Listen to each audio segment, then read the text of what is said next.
Welcome to Week in Horror.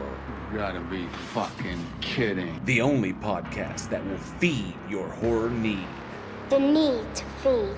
With JL. Yeah, I'm a fucking masochist. I'll watch that shit. Eugene. Somebody has to be the sex symbol, I'm sorry. Alex. Shit, I just demonetize this forever. And Johnny O. How do you like that shit? Got halfway through the monologue before unmuting myself. Golly, it's one of them fucking days.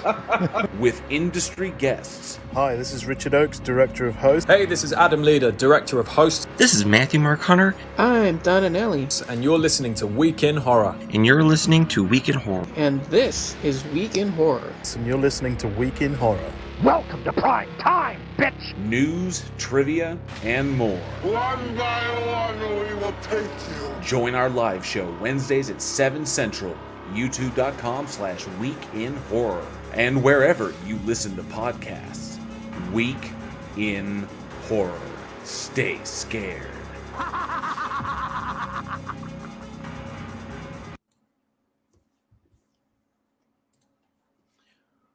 Welcome, horror fans. It's Wednesday, 7 p.m. Central Time, and that means it's time for another episode of the Week in Horror podcast, the only podcast brought to you by the Umbrella Corporation. And if you're listening to us on your favorite podcast host, you can join us here for our live show on YouTube so you too can laugh and scream with us, flex your horror knowledge in the live chat, and maybe even win some trivia prizes. I think JL wrote that line wrong. It's supposed to be laugh and scream at us. Oh. Laugh and scream at us. And then you get free trivia prizes too. Exactly. This week we're covering select films released in horror history, April 17th through April 23rd. Thank you all so much for joining us. I'm Eugene, and with me tonight are Johnny, O, and JL, and Aaron. Hey, everyone. Johnny, you can say hi.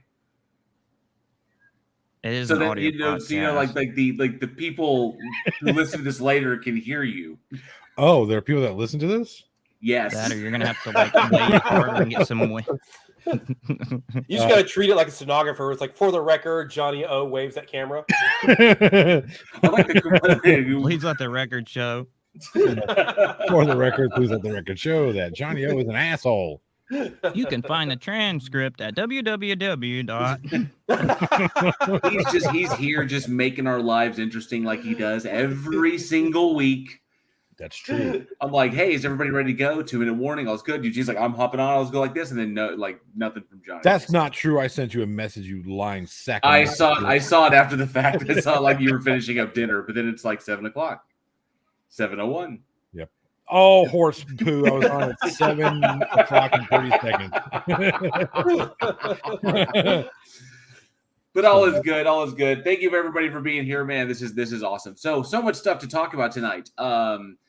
Bunch of things. Wow. It's been a crazy week, and last week was intense. But we muddled through it. Everybody dealt with me. Circus last week. It was. It was. Yeah. It was intense. Intensities. So let's say hi to we've got in the live chat tonight before we dive into, because we've got so much stuff as everybody noticed. Aaron is here. He's here for the Bloodbath coin toss, which we will do here shortly. But let's say hi to everybody that we've got in the live chat and see what's going and just see who does popping in to say hi. So I see first and foremost, Travis Brown is in there, one of our amazing patrons. And you can see all the patrons, all the supporters of our channel down there in the banner below. Travis Brown says, hey guys, I watched The Night House on HBO Max. It is pretty good and interesting. That was a damn good movie. I was very impressed. Rebecca Hall was fantastic in that. I'm going to have to take work's access to, because I don't have HBO Max, or any television really. So yeah, I'm just going to steal it from work. Not steal it, just use the information to be able to watch it. The views expressed here, Johnny O's only, do not represent the views. And channel gone. Yeah. Oh, what happened, guys? The stream's been cut again. Damn it. Shit. All right, I see Raven Darkstars in the house. Raven says hello. Good to see you, Raven. Ivy Gentry as well is in the house. Good to see you, Ivy. Thank you so much for being here. And I see and the Jordan's in the house. Jordan, good to see you. Thank you so much. Let's get it. We will definitely get it. It's going to be a good night tonight. And I've heard interesting things about Moon Knight, but I'm having ever since the end of Endgame, I'm having difficulty getting into the remainder, like the, I guess, phase 4 of the MCU, because just the Endgame felt like a good closure moment. You know, it's good. It's done. Nice. You know, Free. I'm solid. It's like I spent 10 years, 11 years building up to this moment, and I'm like, I'm good. I spent a decade of my life focused on Marvel, and now I don't have to focus on Marvel anymore. Yeah, especially God damn it, shut it down. Kevin Feige, you've gotten enough of my goddamn money. You don't need any more. Yeah, I mean, if you think about it, it's 10 years. Let's see, what is that? That's 6, 9, 12, 14, 16, 22 movies, right? 22 movies? I think so. So 22 movies, and if you bought just one person bought one ticket to each one of those movies in the theaters, about roughly average $10 a ticket. Not to mention, seen them in theaters, and then of course, bought them for personal collection. Yeah, home DVD release and right. Subscriptions to Disney Plus and all that shit. Man, I made so much money off that motherfucker. Right. You know, I've helped the billionaires be better. Be more billionaires. Be more billionaires. Be more billionaires. So I'm good to go. I'm solid on that one. But I've heard good things about Moon Knight. I always dug the character. Which one's Moon Knight? I forget. Moon Knight is the crazy cab. Well, in the comics, he's a crazy cab driver who has like multiple personalities. He's Deadpool, but without realizing he's in a comic, and he's Egyptian based. Yeah, and he can be hurt, but he's got like his armor is like adamantium and shit. But he's explaining it ruins the first episode though. You have to watch it. I really understand. Aaron, let me ask you a question. Do you think I'm going to do that? Of course you are. I gave you my fabulous opinion. Nobody should listen to me. Nobody. It's not safe.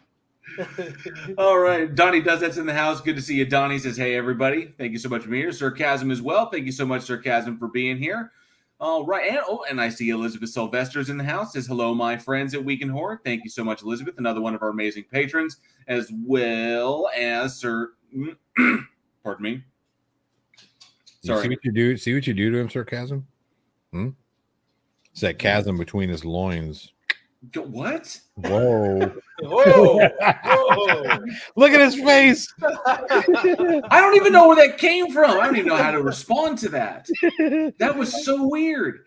Anyway, back to it. Tony Regime is in the house. Good to see you, Tony Regime. Thank you so much for being here. Charlie Welch as well. Another one of our amazing patrons says, yo, folksies. Good to see you, Charlie. And, of course, the only man on the internet you never make a bet with. Good to see you. Sonia Garlic as well. Thank you so much for being here. Pleasure to have you. And I think, there she is. Sarah Velez is in the house. Good to see you, Sarah. Thanks. I think another one of our amazing patrons. We're getting so many. I have to commit them to memory as I'm getting them in. That's so why I can you move put them them in the tracker down to the bottom. I know, right? Yeah. I probably should speed up the tracker so it gets through it faster. The next time it just flies through. No, I can't read that. Now they'll see me on the screen going like, I see NA's in the house, another one of our amazing patrons, one of our oldest patrons. Thank you so much, NA, for being here. Not in age, just in length of time served. In length of time served, yes, this is true. Cindy Johnson as well. Good to see you, Cindy. Says hello all. Thank you so much for being here. As well as I think I saw Angel Rivera. Good to see you, Angel. And we have the Angel's down in Puerto Rico. So that shirt shipped off. So let me know when it arrives, because apparently shipping to our store shipping to Puerto Rico has weirdness with USP or something like this. Anywhere outside of the fucking 48 has weirdness. Right. It I want to make sure that it gets over there. Technically, I mean, it's a friggin' American it's a territory, so it shouldn't be a problem, but whatever. But hopefully that gets out there soon. Because Angel won the last one of our new horror icon shirts, which is over on the store. So congratulations, Angel. I see Jinju's in the house. Good to see you, Jinju. Says hello, everyone. Should I grab security blanket for everybody? Yep. Probably. Yep. And I think I think we're all caught up. Are we all caught up? Yes. I believe so. I think I got everybody. Yeah, they are. Yeah, woohoo! I'm solid. Good to go. Oh wait. We threw yes. We completely threw you off your game with that sarcasm comment. You did. Fuck me up. All right, so bunch of stuff we're going to talk about tonight, and some stuff we want to kind of like, the first and foremost, and because I grew up with him. First and foremost, it's my father's birthday on the 21st, so happy birthday, Pop. Oh, happy birthday! Happy birthday to Senor Ortega. Well, my last name wasn't out there, but it is now. Thank you very much, JL. I'm kidding. I'm just kidding. Now the hate mail will begin. Look at him. Look at his face again. This is what I deal with every fucking week. Every week. I don't know. I don't know how my arteries are holding up. You're a glutton for punishment. I am a glutton for punishment. So, all right. So, first and foremost, we grew up with him, and it was like one of the names, like of all the major comedians we grew up with, and he was controversial at times, but always loved. And unfortunately, he passed away just recently. So, I want to take a moment to kind of bring it up here and kind of say goodbye to Gilbert Gottfried, who unfortunately passed away. And I put together a little kind of a representation here. This was one of his earliest photos of one of his headshots, one of his classic headshots from way back in the day, which I thought was, let me actually put it up like this so you guys can see it. You see that thing? Mm-hmm. Wow. Looks like Ralph Macchio's brother. He does kind of look like Ralph Macchio. It's wild. But yeah, it was unfortunate. He passed away after apparently a long battle with I guess complications with muscular dystrophy, and eventually his heart gave out on him. For the longest time, he wasn't allowed to fly because his heart was too weak. And with COVID going around, he just, they didn't really, his doctor's like, yeah, we don't want you traveling. And so he had to cancel a bunch of shows, unfortunately, but he unfortunately lost his battle recently. But, I grew up with him. I know we all grew up with him. Yep. And that wild voice that he created, that kind of character that he sold everybody. Oh, man. Have you ever heard the recording? I think it was, he left it to Howard Stern, I think, when he was just like out of character, talking in his normal voice. I haven't. Not myself. Oh, I haven't. My God. You want to have nightmares? Like what he really sounds like? Documentary. What he really sounds like. I'm going to have to look this up. Yes, you are. Yeah. And yes, it'll creep you the fuck out. Yeah. Mm-hmm. Mm-hmm. So what is y'all's, just kind of going back and then just looking back at it, what is y'all's favorite kind of memories of Gilbert? Geez, I first saw Gilbert Gottfried on The Problem Child. Yeah, that's all I was about to say. Yeah. Amazing. Yeah, that his character, just in general, he never played a character. He just played himself. Well, he played the character that he made for himself in everything he did. That loud, obnoxious voice and the squinty face, just like he's got right there. That's his character. That's how we all. That is right there. Yeah. And of course, one of his most memorable roles, obviously, as Iago the parrot in Aladdin, which is, I think, if I remember back when Aladdin came out, that was 94, something like that. 92. 92. Yeah. Wow, it was 12.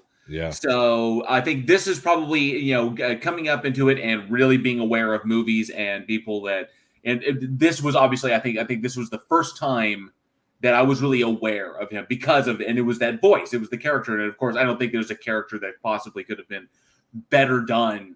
One of the, I think it goes up there with like Jeremy Irons' Scar.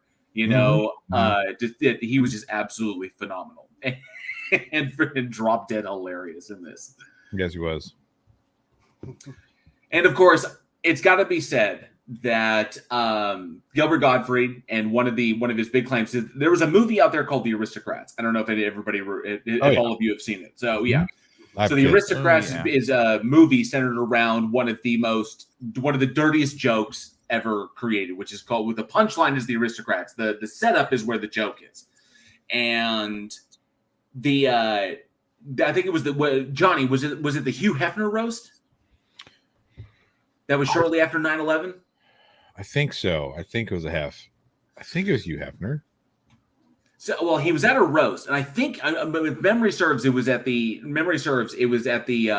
Hefner roast. I think somebody in the live chat can correct me if I'm wrong, but he was doing a thing. He was basically doing the roast thing, his typical routine, and he dropped a 9/11 joke, which did not go over well with the audience, and he was bombing. It was like he was dying on up there, and then he turned it around and slayed everyone by telling the aristocrats joke, just out of the blue,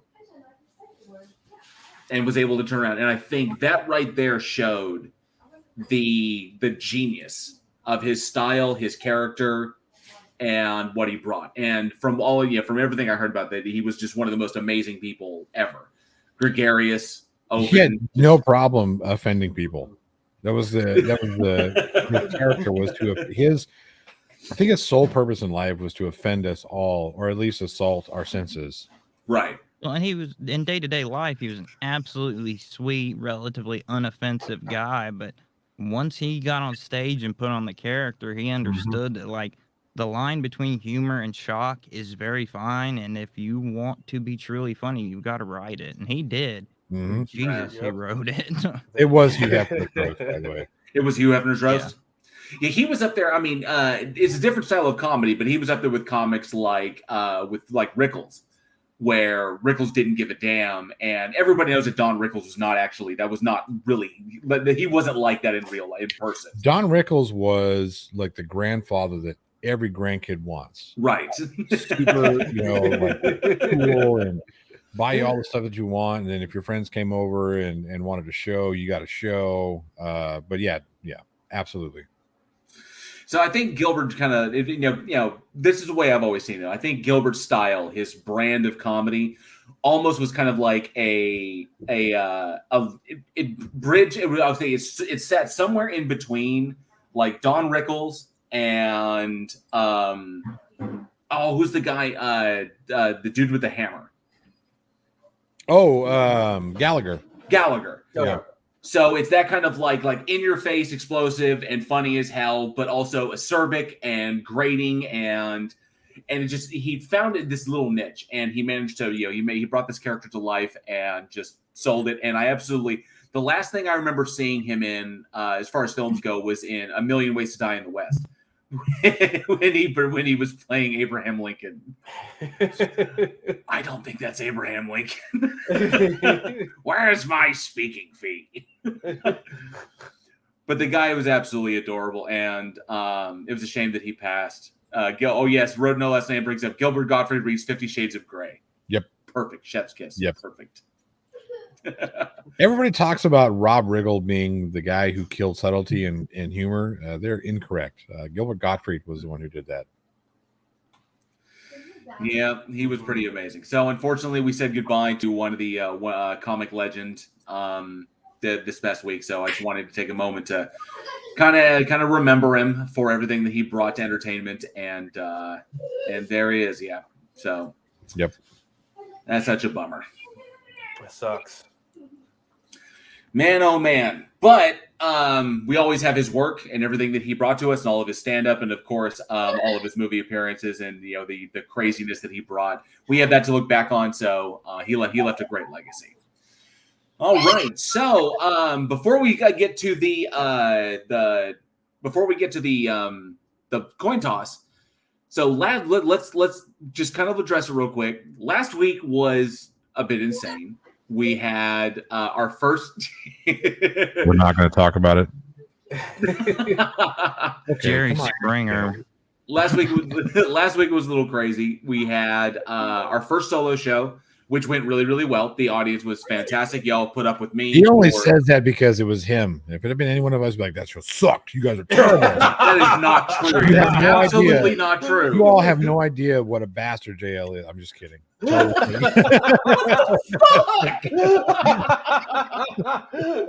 Damn. No, JL is not a bastard. Throw him He under the just bus. plays one on TV. He just plays one on real TV television. Damn, that would be painful. Shit. Just kidding. Y'all making me feel like Russ Martin over here. He's dead too, so. All right. So before we get into so yeah, last week was we see Skooma Cat, good to see you. Thank you so much for joining. Yeah. So, but it was a really, really good show. It went well, and we got to kind of break new ground with doing a solo show, which was fun, and it's weirdly exhausting. I'll have to admit, keeping that energy, that same level of energy through 2 hours was kind of intense, but it was an experience and it was fun. Now we know that we can do it. And of course, the reason all this kind of went down like this, because you guys were busting your asses on a production that was, to put it gently, was from the far reaches of Gilbert Gottfried's mind. I don't know if I would go that far. Maybe halfway. No, it was fun. It was interesting. I love how diplomatic he's being. It was fun. I gotta say, despite all the hiccups in the production, I had a good time. Eugene and I, we fought a little bit, which is always good. Yeah, absolutely. A couple blows were exchanged here and there. We just said, you know what, and then everyone's looking at us funny. We're like, no, we're just rehearsing how you guys are going to do it. And they're like, but there's no fight scene in this movie. We're like, oh, well, this is the love scene right here. Oh, it's aggressive love. Yeah, aggressive prepping for the makeup scene. Oh, now I'm stuck with that image, Aaron. Thank you so much.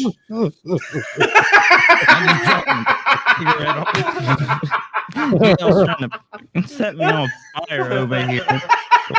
Light a cigarette, and all of a sudden JL's like, think about them making love. I'm like, if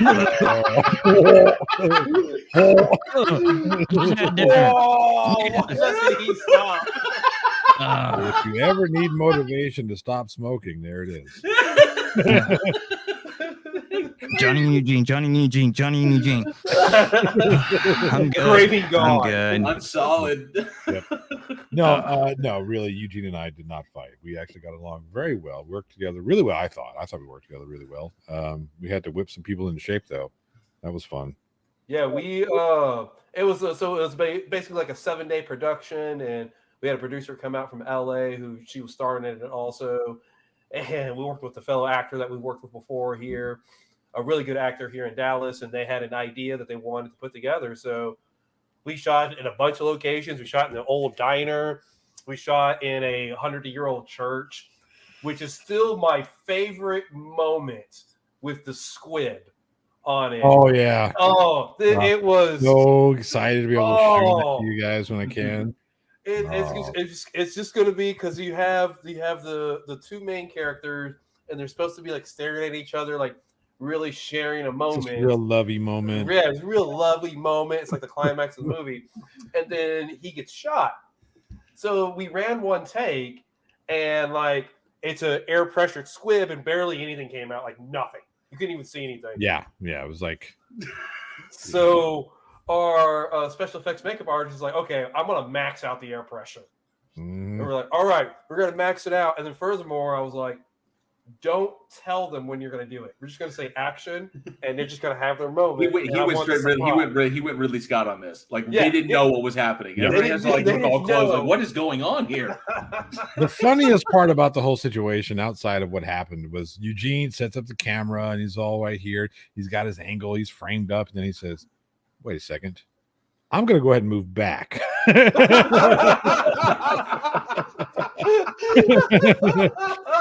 Mind you, he spent like 10 minutes, 15 minutes framing and everything. And then he's like, this is expensive gear. Let me go ahead and spend another 10 minutes. And the actors themselves are kind of like, just the actors, that's how professional they are. Just so into the moment, so in the zone, ready to perform. No idea that everybody is taking 10 steps back. Slowly moving away. So go ahead, Eugene. Go ahead. And so when our makeup artist released the squib, It looked like something out of pure Robert Rodriguez. It was boom! This huge clump of blood. For everybody listening, I've seen the frame at which this takes place. So they snatched the frame, and the moment when the squib goes off, and it's just like, straight Tarantino, pow, like that, and you can see her just the initial stages of reaction as it's occurring, like and it's just like bam. I'm just mad that we didn't run audio and get her natural reaction. It'd be kind of like Vanessa Cartwright in Alien. Oh yeah. Oh god. Oh god.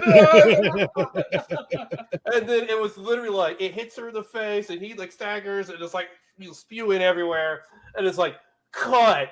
And like 10 people are running because it's a 100-year-old church. Fucking blood. 10 people are running with tiles trying to wipe because it's on the walls, it's on the floor. It was on the opposite wall, not the opposite wall, but it was on a wall diagonally, like freaking 20 feet away. Blood was everywhere. Skeet. That's amazing. To the windows. Hey, Don Warner, good to see you. Thank you so much for being here. And Don Warner says, I think we need a sneak preview. And don't worry, when we get the opportunity, you will get to see it. We will share that with everybody, probably over on the Discord. But these are the things that go down on that kind of make filmmaking fun, because crazy stuff like this. But from what I heard, it was an intense shoot. Things were a little bit out of control, but Eugene and Johnny. No. Eugene and Johnny had everything under control. Oh, I was just saying, we held it down. I was about to finish this, but Eugene and Johnny came in there and tamped that shit down, got it rocking, and they were able to knock it out within the shoot time, keep it on schedule and actually finish it. So We're looking forward to the finished product, but that it was wild, and of course, can't wait to see the finished product. But it was a lot of fun. That overnight shoot was fun. Oh, that was brutal. It was like 40 degrees outside. 40 degrees, breezy, and we got our generator running, and we have our actress is in a waitress dress. It's like this old 50s waitress smock type thing. This is like it's Bible paper thin. And in between takes, we're throwing fucking thermal blankets and shit over her to keep her from freezing to death. Because she's about as big as my pinky, and she's like, the whole time. I was like, somebody put something on her. She's gonna freeze to death. It's gonna be like fucking Audrey and Christmas Vacation.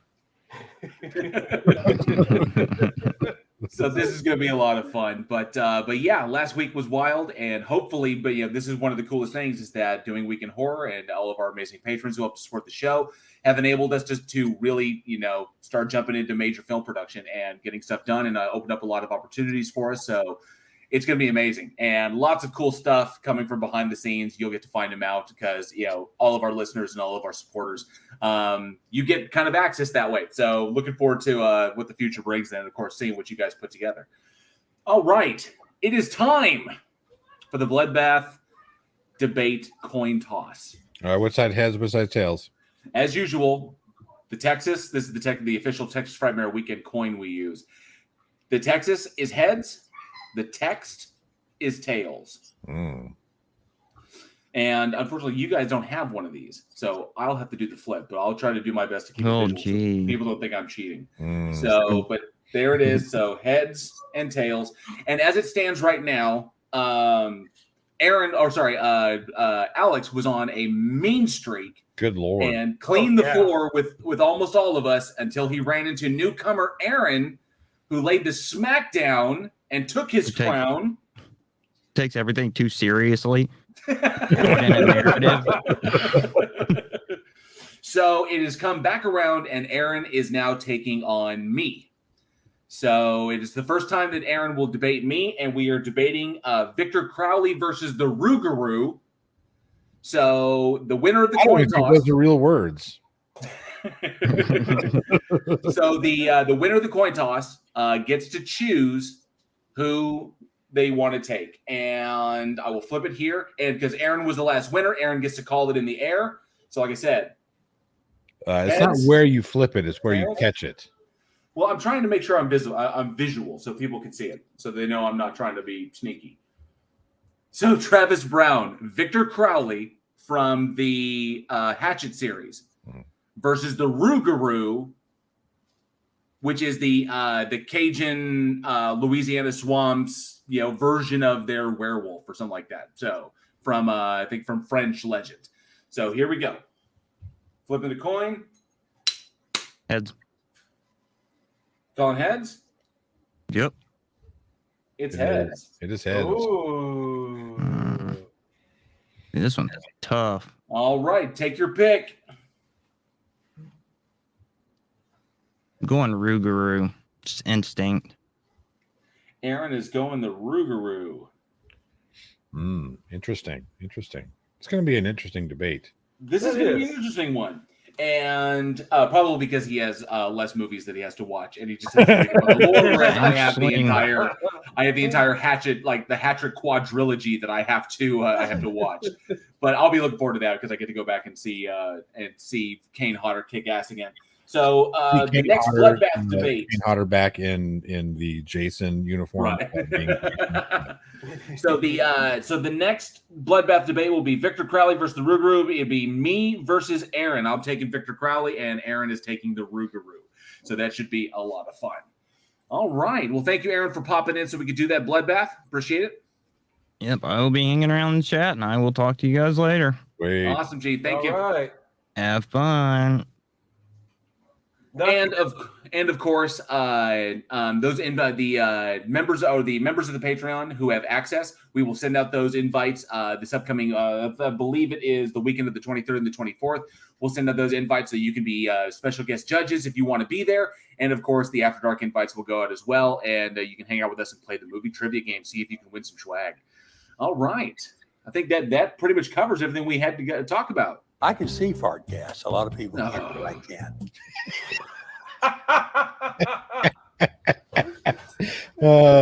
Why? Because it's fucking hilarious. That's why. It's like, why? Because it's Gary Busey. He's fucking hilarious. I'm telling you. The best thing that ever happened to Gary Busey was getting old and losing his fucking mind. A shark fart. The most dangerous thing in the water is a shark fart. Not the shark itself, just the fart. But y'all are here for trivia. But before trivia, God damn! You killed him. I was taking a drink. First Aaron, now me. The most dangerous thing on this stream is Eugene Hawkins. Oh, you got him. Got him. Oh, God, he wasn't ready. He wasn't. But before trivia, we have movies. Johnny, what's the first movie we got? Do we have movies? We do have some movies to talk about. We have like one. That's about it. I think one is we only really have one real movie to talk about. Oh, there's some things I could say about one of them that I'm just embarrassed. But remember, you're the one who made this list. I know, right? Before we get to that particular movie, we're going to talk about a movie that was given to me specifically because I'm Mexican.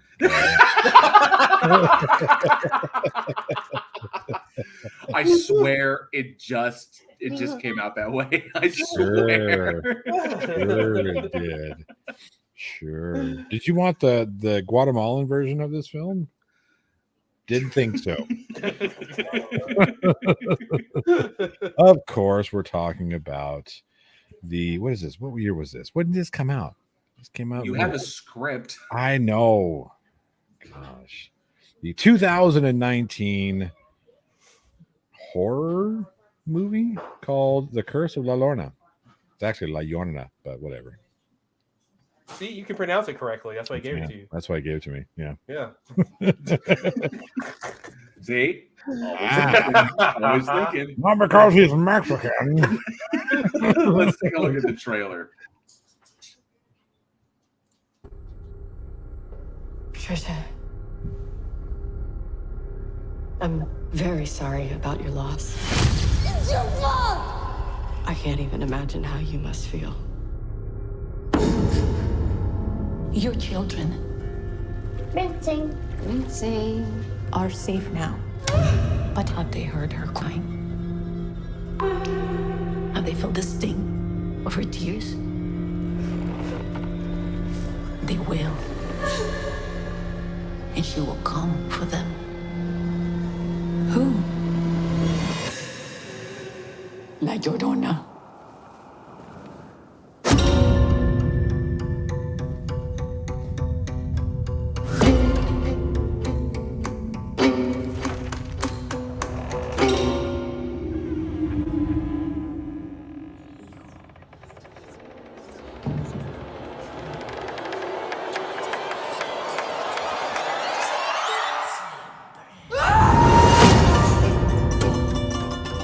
Father, can you help us?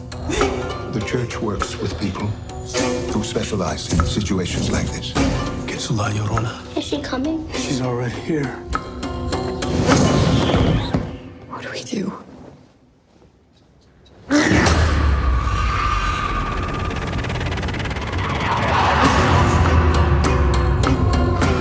We are facing an evil. It has no bounds.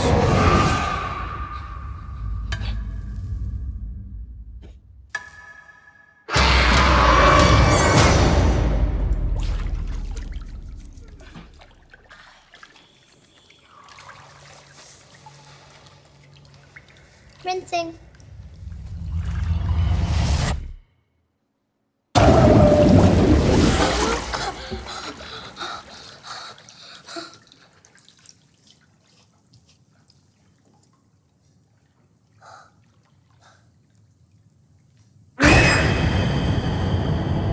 The Curse of La Llorona.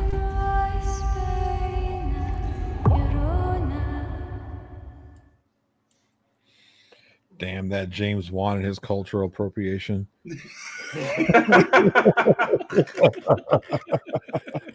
All right, so the Curse of, also known as the Curse of the Weeping Woman, is a 2019 American supernatural horror film directed by Michael Chavez and feature directorial debut.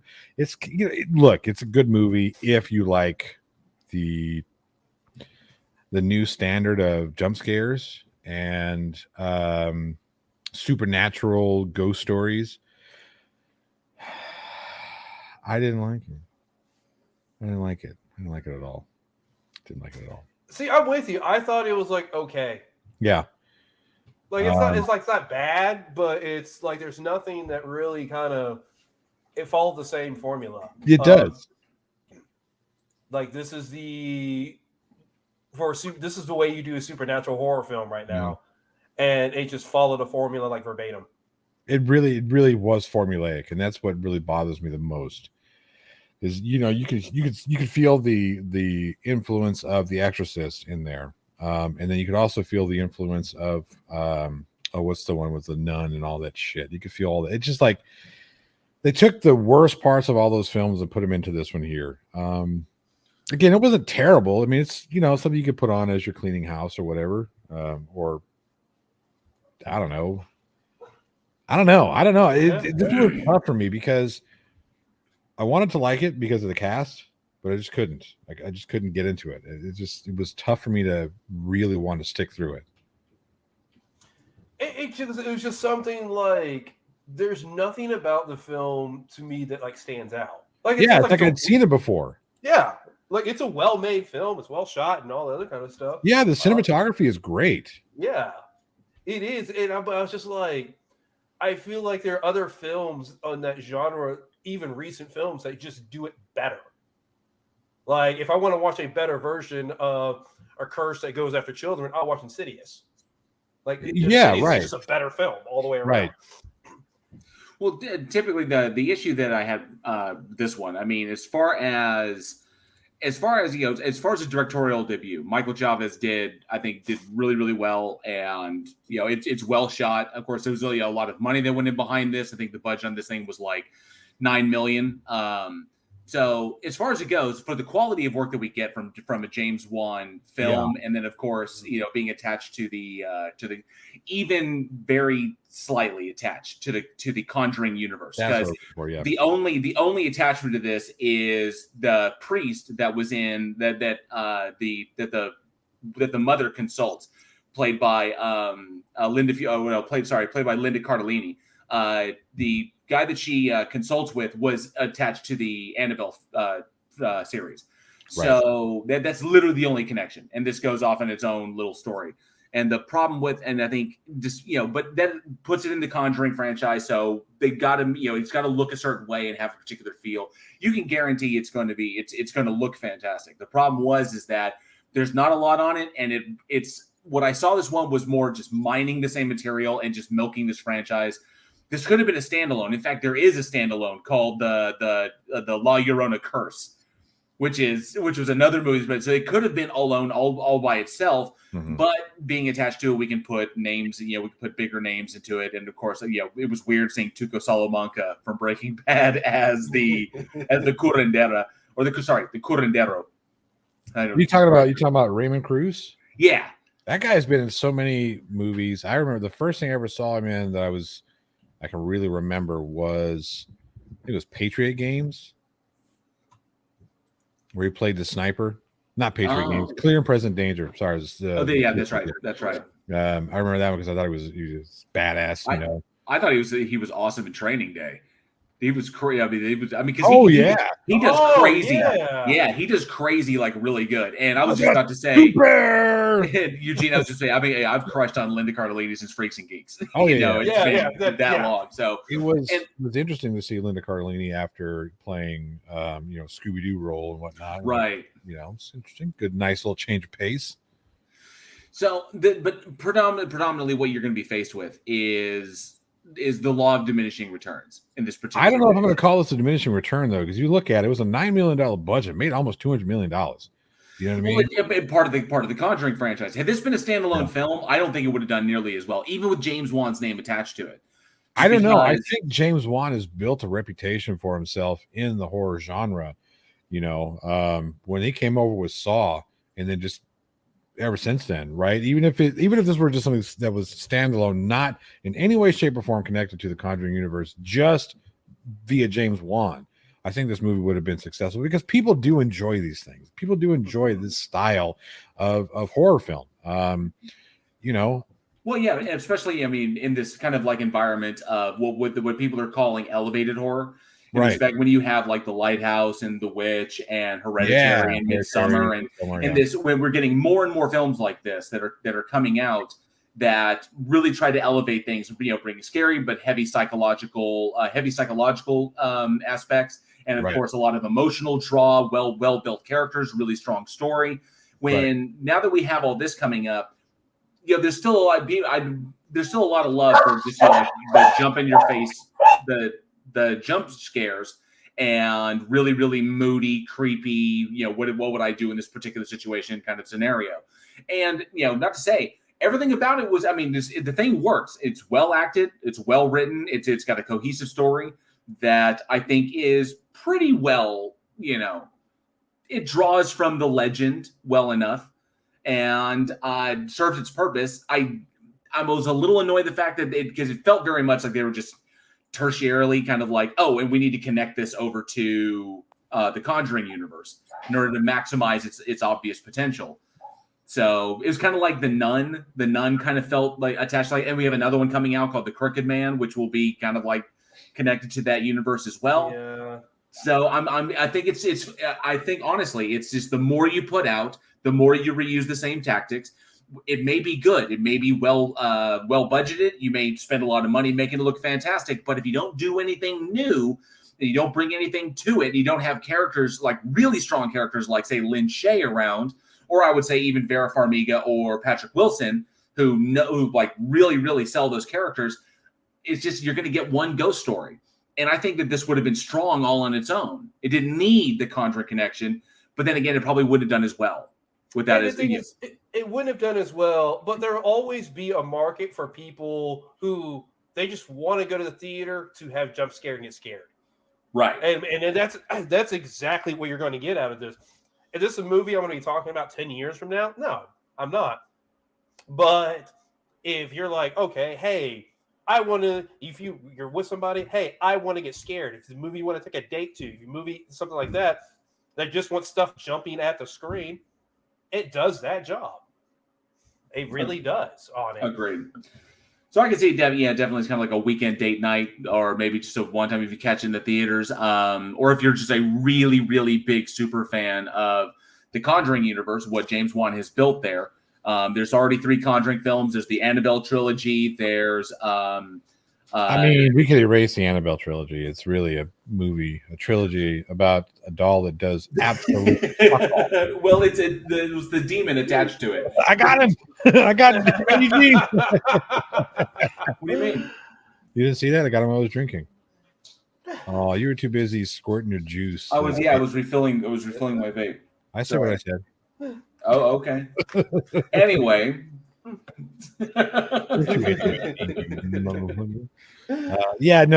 think that I gotta disagree. I think this movie would have been fine as a standalone away from the Conjuring universe because of the James Wan connection and because of, like, Eugene said, the whole people like to go and have these cheap thrills, cheap scares and whatnot.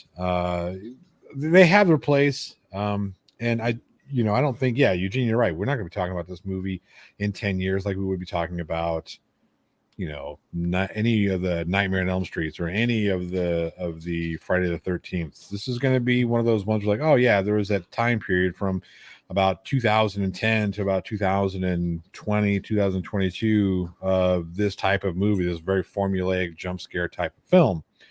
Hopefully, the psychological and intelligent horror films like Midsommar, like The Tower, will bring us away from that and kind of get us into a more elevated horror film. Right.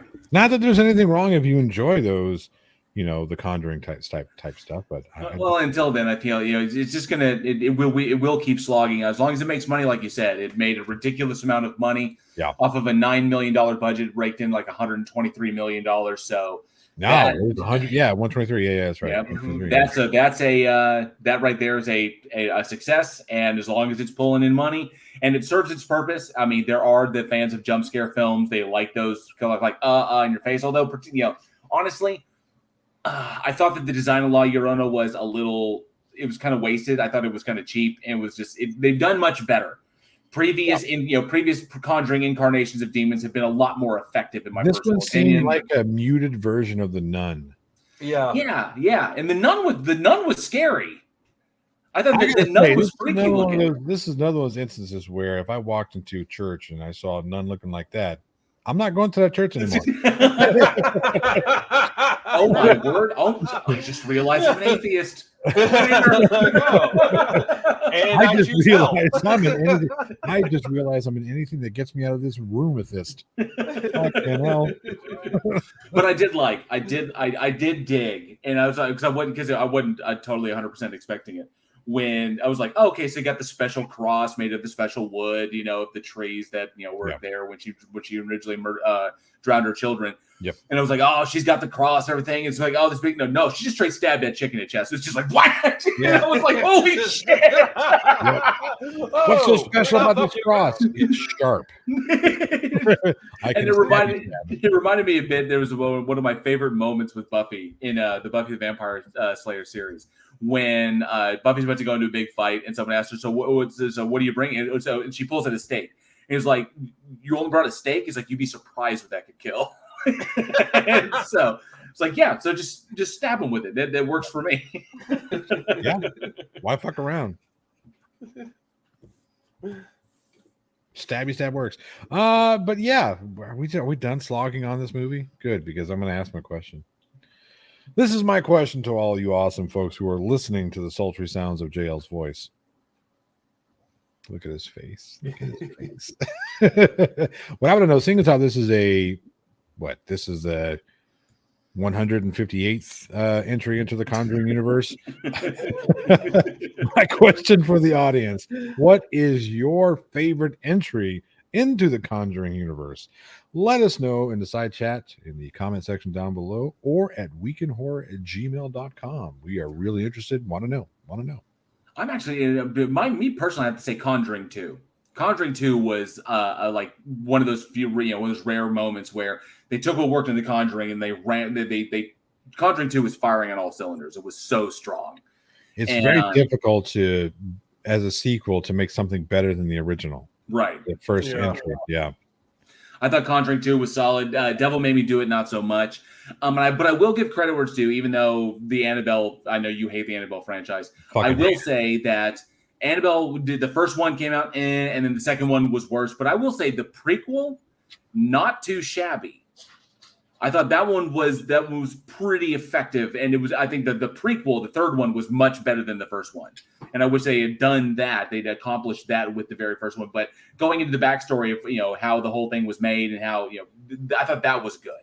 So at least they went up on that one. But how the whole thing was made. I know what I'm going to do as a toy maker. I'm going to make the creepiest doll ever. Well, it didn't start out that creepy. And then sell it. Any fucking doll that's made of porcelain is creepy. I'm telling you, they should have used the original Raggedy Ann doll. Yes. Yeah. The original, you have that thing walking towards you in a dark hallway. That is scary as shit. Well, plus they got those friggin', unlike the Annabelle doll, which apparently is like, hyper detailed and like this, the Raggedy Ann doll is just like, it's just cloth and it's just there and it's just got those dead shark eyes. That with Annabelle, you had that effect where it feel like if you're moving around, it feels like it's looking at you because it has like those detailed eyes. But Raggedy Ann is just like that great white shark it's eye. Like a button, and just having it just come like this down a hallway, like that in slow motion. Oh yeah, that's creepy. Want to play? No. You're my best friend. Nothing will ever be freakier. And I've seen dolls. I've seen Dolly Dearest. I've seen my fair share of like evil doll movies. Puppet Master, of course. But I think nothing was scarier as far as dolls go than the original Child's Play, 1988, when she flips open the back of it of Chucky to see there's no batteries, and then the head flips around. That was fucking scary. That's pretty awesome. Pretty awesome. Although I do feel like I could have drop kicked that motherfucker and that movie would have been like 10 minutes long. You know what I mean? My kid comes home, hey, look at this doll I got. That's cool. Hey, oh, sorry, doll went into the fireplace. There was a sequence in that. There was a sequence in the original Child's Play, and it was after the whole. After it's come to life, and they finally throw it in the fire, and they have that moment where Andy's like, "This is the end, friend." I thought that was just beautifully done. Sets Chucky on fire, and then supposedly that's it. But there's this sequence when he's not dead, and he's stalking Andy down the hallway, and he's already been immolated, and he's like black and smoking, and and walking really slow toward it. And the way it was shot was just, I don't think they could possibly. I mean, that's why I think other than the kind of like. The new Chucky series is decent. I know what they're trying to do with it. I don't think they'll ever top what they did in Child's Play. Child's Play was, that movie was freaky as shit. Whew. All right. So we got another one coming up. Let's chat about this one. I've been looking forward to talking about this one for a long time. So this is the only movie we have on the list, by the way. This is the real movie. The last movie we talked about was good. Okay, yeah. Yeah, I enjoyed the last one. The one in between this one and the last one. I can't wait. So jumping into this one, our next movie that we're going to talk about tonight is Sarcasm says tangent alert. Yeah. It happens. Whoa. So the next film we're going to talk about released April 20th, 1979, and it's the original George Romero masterpiece, Dawn of the Dead. Let's take a look at the trailer. Good old Ken Foley. In 1968, George Romero brought us Night of the Living Dead. It became the classic horror film of its time. Not that room! Not that room! Now, George Romero brings us the most intensely shocking motion picture experience for all times. It gets up and kills. The people it kills get up and kill. This situation must be controlled before it's too late. They are multiplying too rapidly. Dawn of the Dead. Meet me on the roof at 9 o'clock. Get out. I don't believe We're it. gonna What? get out in the chopper. We've got to survive. Somebody's got to survive. They kill for one reason. They kill for food. They eat their victims. Imagine, if you will, that something has gone terribly wrong. Shoot it, man. Now, accept the fact that there's no escaping the horrible consequences. George Romero brings back the dead. Night of the Living Dead has ended. Dawn of the Dead is here. We must not be lulled by the concept that these are our family members or our friends. They are not. They will not respond to such emotions. Operator dead. Post abandoned. We may never get out alive. It's everywhere. What the hell is it? Looks like a shopping center, one of those big indoor malls. What are they doing? Why do they come here? Some kind of instinct, memory, what they used to do. This was an important place in their lives. What is it? We've got a war.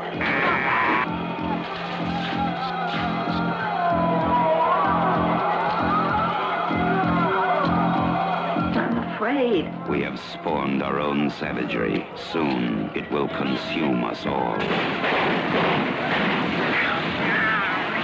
It is a horrible, hauntingly accurate vision of the mindless excesses of a society gone mad. They must be destroyed on sight. When there is no more room in hell, the dead will walk the earth. We are down to the line, folks. We are down to the line. Dawn of the Dead. Oh, memories. Oh, damn, that movie is so fucking good. Hell fucking yeah. So, Dawn of the Dead, directed and written by George A. Romero, starring David M.G., Ken Ford, the legendary Ken Foree, Scott Reininger, and He's a Galen. big motherfucker, by the way. Yes, he is. Yes. And Galen Ross. I had the pleasure, Johnny and I both met him briefly at the last Texas Frightmare weekend, and he signed my picture of him as, what's his character's name? From Devil's Rejects. Rejects, you can do it. Oh God. You can do it. I keep seeing the scene where Is this going to be a trivia question? it's not going to be a trivia question. He ran the you're going to get it shut down by doing that. Oh, sorry.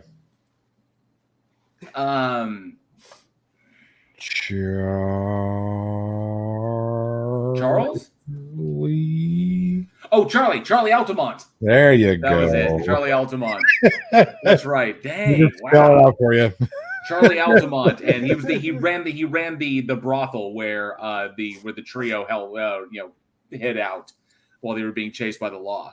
But we had an opportunity to meet him briefly. He signed my picture of Charlie Altamont at Texas Frightmare weekend, and that is a big dude. I was like, Big fucking guy. Damn. Jesus Christ. So he would have been intimidating on that set. My neck was hurting looking up at him. That tells you. Fucking hell, dude. So the big thing about this one, and obviously continuing on from Night of the Living Dead, which came out in 1968, this came out roughly. This was shot about a decade later. George Romero shows up with Dawn of the Dead, and arguably probably the greatest movie he ever made. He made so many fantastic ones, but Dawn of the Dead fired on all cylinders. It hit everything, and his vision was so clear and so perfect. And I kind of wanted to look back and just kind of examine, like, as far as filmmaking goes, and as far as the storytelling narrative, like, what makes this one, given everything we've gotten from them. Because we got Land of the Dead, and then the continuation of Romero's story. Then, of course, the Russo series, which is Return of the Living Dead, and the way his went. And then, of course, The Walking Dead. And in the wake of all of this, we can still always go back to Dawn of the Dead as the greatest zombie film ever.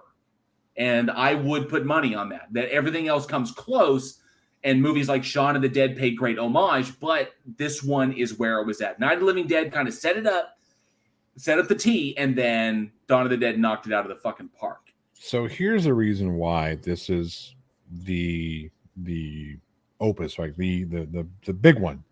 This is the reason why this is the greatest, right? Because you get right. We have Night of the Living Dead, and Night of the Living Dead came out in an era where we were still kind of we still had to end our horror films with kind of a happy ending, even though it's not really happy because the protagonist ends up getting dead. But we've defeated the walkers and whatnot. So right, this kind of like whatever.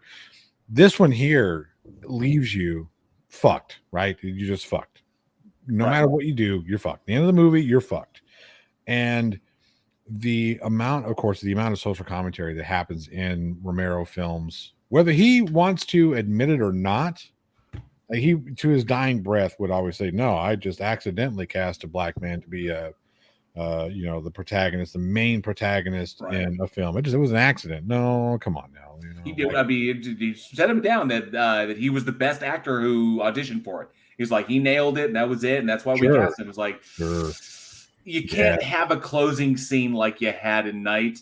Yeah, and think gee, I wonder what George was trying to say there. Exactly. Yeah, and the fact that he never acted again and went on to teach, okay. Well, he was a pretty prolific stage actor. Well, sure. I'm just in film, and in film he was. When was the last film we saw him in? Night of the Living Dead. It was Night of the Living Dead. I mean, which is a shame because he was so fucking good in that. Good, yeah, right. He was good. Yeah. But so fast forward 10 years, we're looking at Dawn of the Dead, and the way the movie, I don't know, there's something about the way the film starts. It's all like idyllic, and this is dream sequence, and then the hands come out and grab and whatnot. I was like, holy shit, what the fuck? Like, hey, we're starting from the word jump. We're going to get into it. And then, of course, the social commentary that's happening when talking about, oh, why are we here at the mall? Well, because that's where we, this is important, that was some place, some memory. This was important to them. The obvious social commentary that he's making about consumerism and whatnot, and how negative consumerism can be. Just the sequence of them ripping all of the jewels and everything off of that in and of itself. It's right. Like, come on. Right. Oh, yeah, exactly. Yeah. Because when you think about it, it's like they're not going home. It's not going home to their families. They go to the mall. Yeah. Because that's in their dead state of mind. That's where they want to go. When you take all the consciousness out of it, and it's just pure subconscious, they go to the mall. Right. I mean, that's right there. That's a huge statement. You think about the commentary on that strip away all identity, strip away everything, and it comes down to the heart of it. We're consumers. Mm-hmm. And that's what we do. Just I have to consider, and zombies themselves, being consumers as well. But it's kind of like, but zombies instead of the focus being let's eat, eating people, then this should just be wandering around eating people. But no, they go to the mall because consumption is just baked into our American DNA. I guess is kind of like George's statement on this. Yeah, absolutely. Yeah. I mean, absolutely on this. And this is why this is one of the greatest zombie films. Aside from the characters, the story, it's the pacing, everything that comes about. It's the social commentary of it. Mm-hmm. Mm-hmm. And this was pretty much because the Crazies came out. Crazies was 1976. If I'm correct. So Crazies was just a few years before this. Yeah. And if eagle-eyed viewers could spot, when you watch the Dawn of the Dead trailer, the guy on the television, like a scientist on the television with the eye patch, was actually the same actor who played the scientist in the Crazies, who was trying to come up with a cure and then wound up getting killed. And then the cure got destroyed in that whole big sequence. But in this one, there's still the kind of sense that George Romero's always made a big show of bureaucratic ineptitude when it comes to the upper reaches of authority and power. In that when it comes to dealing with situations, the government is always wholly unprepared. They never have their eye on the ball. They're giving bad information or wrong information or not even all the information. Mm-hmm. That in the essence of trying to protect itself, it winds up sacrificing its citizenry. And he's never been shy about this. And I will say that's also the thing that made this thing so strong is all of the subtext that runs through this. Unlike the Snyder 2004 film, which focused more on the kind of like the visual aspect of it, how gross and terrible the zombies were. Really, really shooting them all and really ramping up. It didn't touch on what Romero was trying to state. And that, which drives the zombie idea home. Not only is being eaten alive terrifying, but then the idea of being reduced to your bare essentials, and your essentials are not even what something I wouldn't want to be. I'm a zombie. I'm going to the mall. That's just awful to me. Right. I mean, it's like at least you're wandering around eating people. At least the ones in The Walking Dead didn't do that. So That's true. I also like how the idea of you have more than just one threat to your safety, because you got to remember the biker gang that showed up. Yeah, throughout the film showed that the people could be just as much a threat as the zombies. Which, again, when you go and look through all contemporary zombie, modern, postmodern, all this, everything, you can see callbacks to this particular film. It talks about Night of the Living Dead. The only thing Night of the Living Dead gave us outside of a great zombie movie was ghouls, right? And not to diminish from Night of the Living Dead, because it is one of the best horror films of all time. When we're talking about the shape of the zombie genre, that came from Dawn of the Dead. Everything about the zombie genre as we know it came from Dawn of the Dead. The whole concept of fear the dead, or no, just fight the dead and fear the living. Walking Dead ran off of. It's like, it just goes to show that in these apocalyptic scenarios, and that's why I think that was informed a lot by obviously Romero's views on the Korean War and the Vietnam War. Is that in these extraordinary situations where there's like virtually zero oversight, and of course in the wake of things like the My Lai massacre and the atrocities that were being committed overseas, is like you look at these people who have a tremendous amount of power in places where they're not being regulated, and there's virtually in some situations no rules. It's just kind of like anything goes. We're just trying to survive. And when it comes down to this, that we are the most destructive force, and that it wouldn't even matter if everything was, you look at it, Vietnam, the jungle was as dangerous as anything out there. But screw the jungle. What's really dangerous is us. Going out there and doing what we do. And then, of course, not only the destruction to ourselves, but the destruction to the environment in and of itself. And then ultimately, we as a species will be our own worst enemy.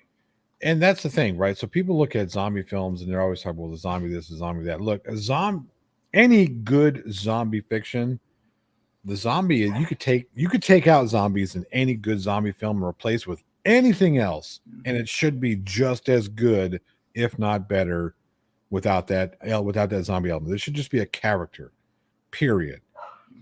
Yeah, zombies are the backdrop. They're part of the setting. Right. Or they're the reason why society collapses.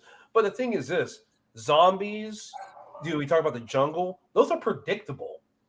Right. The reason why people are the most dangerous is because people aren't predictable, because people can ambush you. People can lie to your face and then stab you in the back. And zombies have that one nature. A zombie will just act like a zombie, whether it's the walking zombies or even the running zombies in the remake. They're always going to be the same, versus somebody who may set you up for failure, somebody who may try to steal what you have, somebody who is basically going to be the bigger threat. So it's always the people, and you don't truly know who somebody is until you put them in a survival situation. Some people will collapse and cower. Some people will be the Ben in Night of the Living Dead, who is the one who's like courageous, and some people will get sneaky and become dangerous. Right. And we notice his commentary on that. Joshua Lee is in the house. Good to see you, Joshua Lee. Thanks so much for being here. We do appreciate it. Joshua, and I think I saw I thought I saw somebody else. Nope. Okay. But Joshua Lee, so do you think this is also a commentary on the Cold War, the Red Scare? Now, I think that I don't think Romero directly was addressing that. But what we do know is that the Cold War and the Red Scare, in Night of the Living Dead, absolutely. Night of the Living Dead, absolutely. Not so much in Dawn of the Dead, but I would say that mentality, it's almost like an evolution off that mentality. In the Cold War and the Red Scare, McCarthyism and fearing everywhere, what that was, it put into the American mind that communists were everywhere, that you never know you didn't really know who your neighbors were. And it ramped up this kind of paranoia as, who is who? Who do you really know? But then that started, and people started asking that question. It's like, and realizing you never really know who somebody is. And that, it should be said, it made us kind of safer and more aware, but it also fractured the kind of, leave it to Beaver, father knows best mentality that we'd had that carried us through the 40s and the 50s, where we had this kind of like ideal image of what America was. But the reality was you really don't know who anybody is, at their heart. And so this Dawn of the Dead, well, Night of the Dead definitely hit that. Dawn of the Dead, Night of the Living Dead hit that, but Dawn of the Dead really carried off the aftermath of that. Like what happens in that? And that people only really reveal themselves when there are zero repercussions for their actions, when they feel that there are no repercussions for their actions. If someone consistently feels that there are repercussions for their actions, regardless of the level of authority or law, that's when you really know who somebody is. And that's why these situations are so scary. And Romero constantly reminded us, he did it in Night of the Living Dead, he did it in The Crazies, he did it in Dawn of the Dead, he did it in Land of the Dead, that at their heart, when humans govern themselves, we are absolutely atrocious. And you'll notice how many people throughout, like if you look at Night of the Living Dead, you look at Land of the Dead, you look at Dawn of the Dead, the entire Dead franchise, how many stand-up stalwart, I'm standing up to, it doesn't matter, this is the end of the world, this is what we have to go on. How many heroes like that exist in this franchise? At most, there's like one or two in each one of these series, in each one of these entries. And that it's a harsh commentary, but I think one that was important, and of course has informed the entire history of zombie cinema, going not only zombie movies, genre, but games, but books, comics, everything beyond this has been informed by Dawn of the Dead. Well, because even when you look at it, when you see people reveal themselves when death is on the line. Mm-hmm. So it's easy to talk the big game. It's easy. Oh, I'm a hero. I'm going to protect my family. I'm going to do this. It's easy to talk about that. But when the situation actually presents itself, a lot of people don't step up on it. One of the big things is like citizen apathy, where somebody's getting attacked.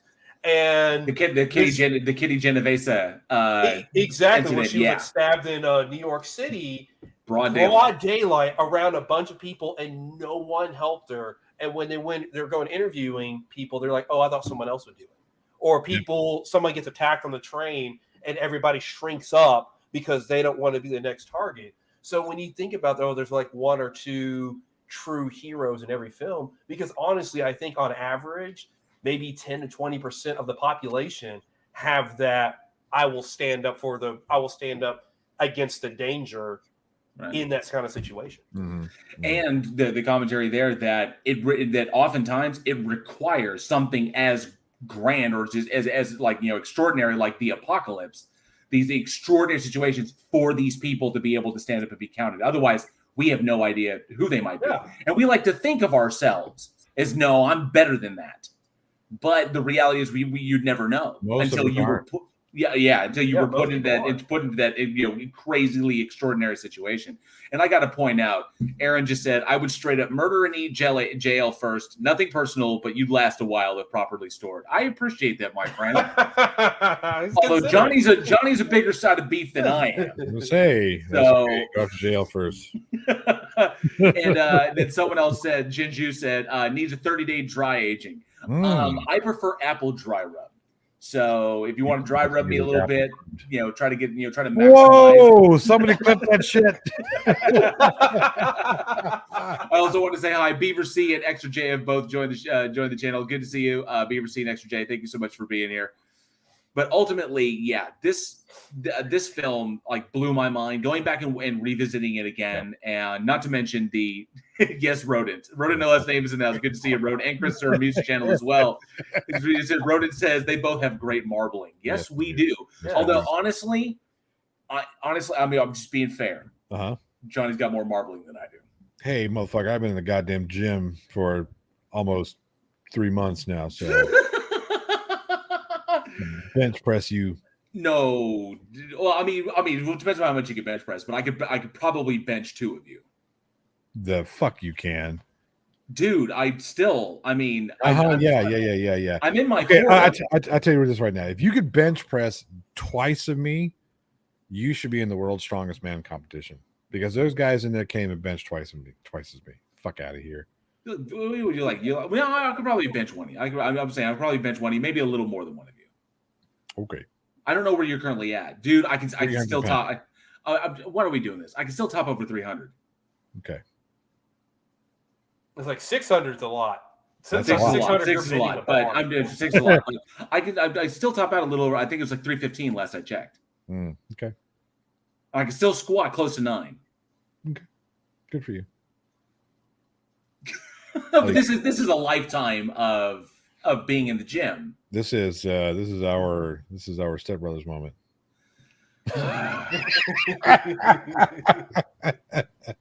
Look at his face.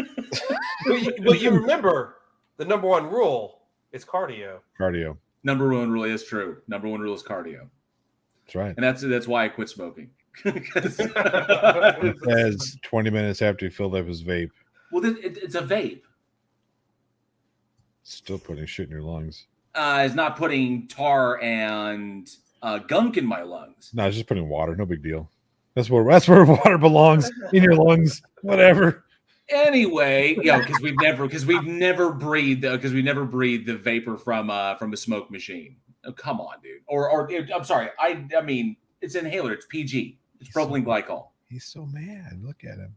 So angry. That's because never mind. Why do I even tell you? It's just too easy. It's too easy. A fish in a barrel. Well, Johnny, honestly, come on. If you did and I just straight ignored you, you'd think something was up. No, I would actually be like, oh, he's finally figured it out. I would move on to Eugene. Wrote in the last name, smoked in marble jail. How did we get on to who of the cast tastes better? That's Aaron Reese's fault. This is true. Okay, yes. That's true. That's what's going on in the chat right now, too. They're like, I was watching this bacon recipe where they went and they took celery powder and onion and massaged it in and let it sit for about 10 days in a brine on it with it. It looked delicious. Then nobody has said anything. Who's a fan of dark meat here? Come on. Wow.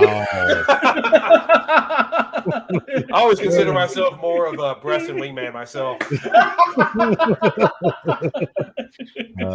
me a thigh to go with my breast. And of course, Aaron says, you and Johnny are having a dick measuring contest and Eugene's sitting back with the biggest in the room. Yep. See, there you go, Travis Brown. I just asked, do you want dark or white meat? Because there may be a lot of dark meat lovers up in here. And Jessica G, we miss you if you're out there somewhere. Yeah, no shit. And Sarkaz says, we are living up to the kink shaming cannibals thing. Hopefully you're going to see kink shaming cannibals soon. Rodin Nillasane would like to ask can I switch to a garlic and rosemary vape? I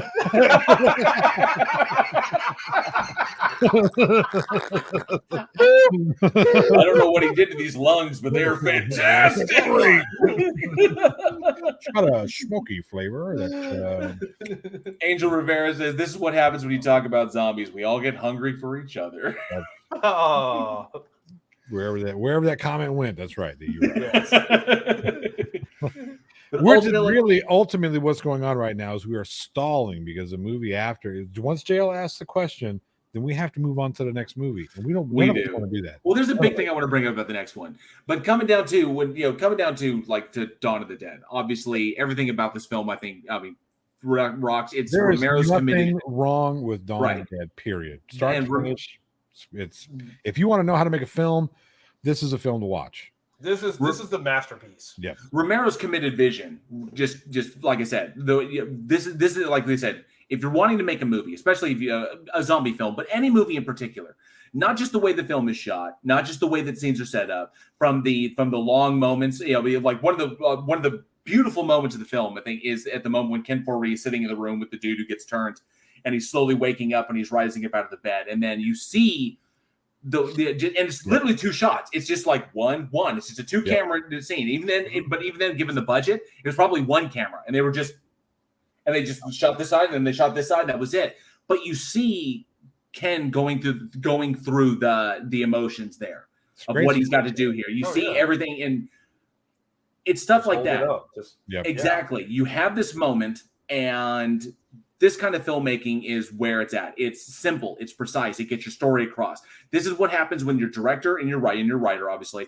In this case, they're both the same. But when the vision is clear and you know exactly what you're going to do, you know exactly what you want, and you know exactly all the beats that you have to hit. This is also, from what I understand, I missed my opportunity once to meet George Romero. He was there. I dropped the ball, and unfortunately he passed away shortly after, which was a damn shame. But I got the opportunity, to hear about him and the way he worked is that, much like other great directors, is that when George was on set, he was fun, he knew what he wanted, and he knew how to accomplish it. Because he was as much familiar with what was going on technically all around him as he was with what he needed to do as a director, working with his actors, coordinating everybody to get things done. But when things needed to move to a certain, like, I want to switch to this lens, or I want to get this kind of shot, or I want to focus on this, and he knew exactly what needed to be done, and he always worked with people that he trusted. So he knew his crew, he knew his stable of actors, and everyone. That this is the perfect example of how to make a movie. Knowing what George knew. Absolutely. So the question then becomes, after breaking down Romero's Dawn of the original Dawn of the Dead, and then, of course, a lot of people in the audience. Joshua Lee's question is Land of the Dead. Oh yes, that was Land of the Dead. Land of the Dead. Yep. And so, given that Leguizamo. But what was it? Bub the zombie. Yep. In the original one. Yep. And then so given that a lot of people in the live chat, a lot of people that are part of our audience, they predominantly grew up with Snyder's 2004 remake, which I won't slag on. Snyder's remake was solid. It made zombies scary again, fast as shit. Like every single one of them trying to set a new record for the 40-yard dash. Running zombies. No shit. Fuck a bunch. Okay, look.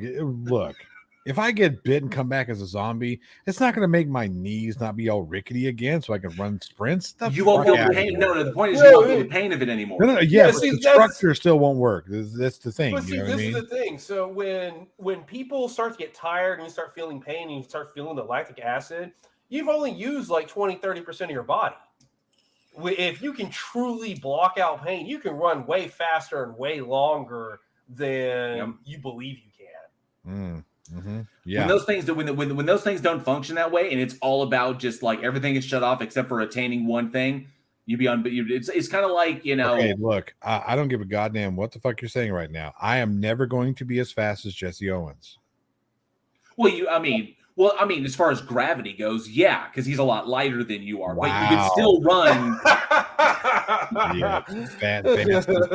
Yeah. Okay, Jesse Owens and Usain Bolt are still gonna beat you, but you're still gonna be running fast. Okay. You would be running faster. I was walking along and I saw Usain Bolt. He was a zombie, and he starts running. I'm like, that's a fast fucking zombie. Look, oh my god, it's Usain Bolt. But if you came along and I was like, hey, it's a zombie, you would surprise me with how fast you could be. Y'all think about this way too much. I would be surprised. I would be shocked. I was like, wow, that zombie's running fast. I wouldn't have expected that. You can run faster than you think. Look at him. This guy.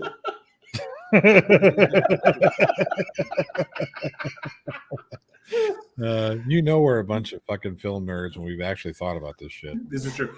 Well, see how. Okay, come on, raise your hand. Who has a zombie plan? Oh, fuck yes, absolutely. We all have zombie plans. Of course. I have people. I have teams. We are multiple locations. Yeah, we're ready. We have an evacuation route. We know we have rendezvous points for the people that we know in other states. We know exactly the route where we're going. And I'm saying where. My I don't want zombie people. plan consists of my wife and my kids. Everybody else can go fuck yourself. My father's like, what about me? I said, well, you can't figure out how to survive a zombie apocalypse. What the fuck is me gonna do? Nothing. Figure it out. Survival in numbers and people that you trust is the whole point. Yep. Yeah. No. Fuck that shit. Barricading this motherfucker Johnny up. doesn't trust me in a zombie apocalypse. No. So if you came by and knocked on my door, I'd be like, all right, you can come into the fort. I'm just saying, like, I risked my life to go to fucking Oklahoma to you save bring you? that up. This is interesting. I wanted. That's one thing I wanted to point out about that. And hey, UKPI is in the house. Good to see you, UK. One thing that was solid about that is just like, and I think Dawn of the Dead hit it. Although I wouldn't say that what Romero was conveying there was. I don't think he was trying to do this. But Stephen King in The Stand, another apocalyptic film where everybody dies from the flu and everything. But in The Stand, one of the big inspirations behind that was the T.S. Eliot poem. The center does not hold. This is how the world ends. This is how the world ends, not with a bang, but a whimper. But that was Eliot describing the state of affairs. And it holds true in a very poetic sense, because just like in this, in the Dead universe that Romero created, the center does not hold, and that things, this is how things end. And then, with the dead that don't speak, and then it's pretty much quiet. So in that respect, I think it holds true, and you see that in a lot of really, really solid storytelling. Is holding to that we will often be our own worst enemies, and because of our own actions or our unwillingness to change or adapt, the center doesn't hold. And it kind of clicked on this last reviewing. I was like, holy shit, because the actions of what they do in the mall are very, very similar to what the military is trying to do in The Stand before the military finally fell. Mm-hmm. Is that it's not equipped for it. It's not sustainable. So Aaron points something out to you, JL, that is 100% accurate. Yeah, just kill all three people you're in town with, and you're good to go. All right. So, but given this, and actually now I have two questions, and I'll let people answer these. But the first big one is, what do people prefer? Do you prefer the original Dawn of the Dead, or do you prefer the Snyder remake? Because a lot of people in our live stream, a lot of our audience kind of grew up with the Snyder one, and only kind of like somewhat familiar with the original Romero one. So, which one did you prefer? Did you prefer the stronger visual appeal, the more graphic nature of the Snyder remake, or did you prefer the more commentary laden and heavier hitting original Romero masterpiece? Let us know in the comments below, or of course in the live chat. And I also want to know, if you have a zombie plan, let yourself be counted. You don't have to tell us what it is. No. Fuck that. Here's the thing. And No. You don't want people intercepting your zombie plan. I don't want people who hurt me on the live stream on the road. I'm going to tell JL to stop talking right now. Here's the thing. Send us your zombie plans. It doesn't have to be extremely detailed, but detail them out as best you can, because the best one I will personally send a Week in Horror limited edition t-shirt too. Send those zombie plans to weekinhorror@gmail.com. We will judge them, and then we will send out a special edition. I don't know. Should we pull one out of the vault? We could do one out of the vault. We'll pull one out of the vault. So it'd be your choice, either the current or anyone out of the vault, for the best zombie apocalypse plan. Let's hear him. Let's see him. I can't wait to. I'm actually really excited about that. Yeah. This is interesting. Okay, so you heard Johnny there. Send us your zombie plan. If you have one, or maybe you're going to come up with one now that you know that all of us have one. Send us your zombie plan, and the best one is going to win their choice of a limited edition t-shirt, either the one that's currently available, which is number 5, which features our new cast member Aaron Reese, or of course any of the ones that are currently archived in the vault, 1, 2, 3, or 4. So I can't wait to read those. And I see that there's a lot of love. Give it a month, right? By this time next month, we'll choose a winner. Okay, yeah. We'll announce who the winner. We won't announce their plan, but we'll announce who the winner is. Oh, I'm fucking telling everybody your plan. They're going to go to this place. They're going to pick up these weapons from this military base. You mean they don't already have weapons? I think we need to submit this to the proper authorities. Yeah. But that'll be really fun to read. I'm looking forward to that. Let me see here. And don't forget to include in those plans what your favorite zombie killing weapon is. Oh, yeah. Because everyone's got their own personal one. Yep. So really fun stuff. All right. Eugene. No. Yes. Just no. There's something that has to be said about this movie. Eugene, you got the next one. Take away. Say it and then we can move on.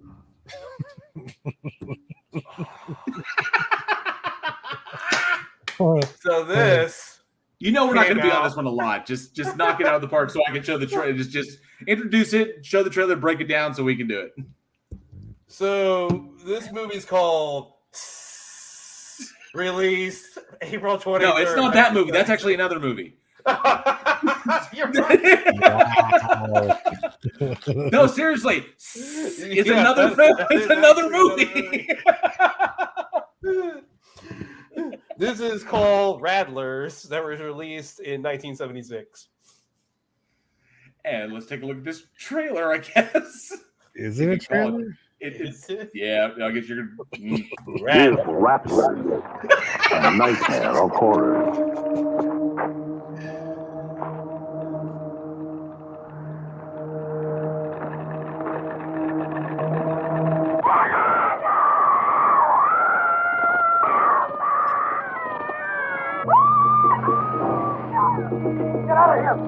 This is Rattlers, a tale of terror.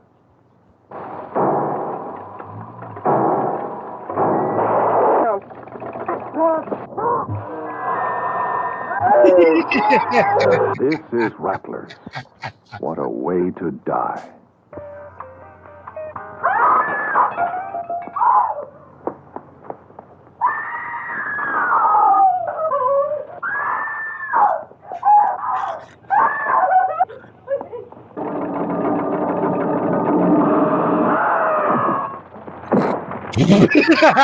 Rattlers. Thrills, excitement, death. Oh, the fucking bathtub scene. Rattlers. Striking soon. Rated PG. Rated PG. Okay. I love the first that. thing I gotta say, I love that the Home Alone little fucking sequence in there with the ladder and the fire and this shit. Actually, sorry, Eugene, go ahead and give the breakdown. This is a film about snakes. This is directed by John McCauley and stars people. Pretty much. On the Wikipedia, it doesn't even have like people on there. You have a cast. And basically, holy shit, it really doesn't. Oh wait, no, there they are. It had Tony Ballard, Sam Chu, and Elizabeth Chevet. Yeah. And so basically, you have these snakes that are attacking people in this town. So they send a college professor to go and investigate, and it turns out it's like government stuff. They released CT3. It's always government stuff. Always government stuff. Well, in 70s eco horror, it was government stuff. But so two things that stand out big time about this movie. If anybody in the audience knows anything about snakes, anything at all of the scenes that actually had a dangerous snake. And dangerous snakes are very recognizable, especially rattlesnakes. Rattlesnakes are they're vipers, they're pit vipers, so their heads are very recognizable. Any of the scenes that had a dangerous snake in it, except for the one with the cobra at the very, very beginning to kind of like establish characters and stuff, that was the dumbest janitor on the planet. Oops, open the cage and then just wander off. Like, what the fuck? Come on, dude. That none of the snakes used in interaction with the people were rattlesnakes. Like none of them. None of them. They were either garter snakes or they were either full-grown garter snakes, which can get really big, full-grown garter snakes, or black water snakes. Yep. That's what they were. In the bathtub with the woman, that when that snake came out, that was a garter snake. It was so obviously a garter snake because that's not, obviously they're not going to put a fucking live rattlesnake in the bathtub with them. If you're going to be in a film called Rattlers, it just needs to be assumed that you're going to be swimming with live rattlesnakes. Well, like you think? even during that scene where, okay, first of all, like the part of a tub is missing, so that's how the snakes get in, and then she's like screaming, and I'm like, just fucking tub. Like, Yeah. she's like, Get out of the tub. she's like splashing because there's 2 snakes in there, and Adam's like, stand up. Stand up. I can't bloody swim. I can't bloody swim. So that was the first thing. Obviously, yeah, everybody's like cringing at the PG. It's like PG-13. Yeah, it's like it's absolutely no, it's just PG, not PG-13. Oh, so it's PG. Sorry, it was PG. My bad. It's PG. I can't remember. I don't think PG-13 was a thing. I don't think, yeah, he's right. I don't think PG-13 was out yet. Nope, that wasn't until So, 80. but yes, a lot. Surprisingly, I couldn't tell if there were a lot of rubber snakes in this. I really, really couldn't. But I do know, but I mean, as far as what all the close-ups go, any of the interactions that actors had with snakes, none of the snakes that they interacted with were dangerous. So like the scene when the guy's working under the house and the snake goes up his pant leg, that was not a dangerous snake. That was a garter snake. Because in many of the, and also another big thing, in a lot of them, you can look, they show the head of it, you can see their eyes are round. Their pupils are round instead of slits. That's one of the big obvious giveaways that you're dealing with either a venomous snake or a non-venomous, standard garden variety garter snake or water snake. So that was a big thing. But if you are afraid of snakes, I would, this might be difficult to get through because there were lots and lots of snakes in this. Lots of snakes. Plus, all the scenes in the house, like when she was running around the house from room to room, and all of a sudden, like the entire house is filled with snakes, and she never realized it. Those are all rattlesnakes. Like, so all of the single shots of snakes, those were all legitimately rattlers. And the other thing about this that really kind of shocked me, yes, that's right, Danger Noodles. Yep. I wrote the last name. So one of the things that got me, that kind of blew my mind, even for 1976, was how fucking sexist this movie is. No, you don't say. No, I mean, yes, there's the mentalities out there that we disagree with now, that we've agreed are toxic and not productive. But I've never seen it so fucking blatant. Especially in your protagonist. Yeah, your main character is like, you don't understand, you're a woman. Yeah. That's the person you're supposed to like. Wait a second. That's not hyperbolical. That's an actual line, right, from the movie. Yeah, that's not an exaggeration. After it's been established that this woman did combat photography in Vietnam.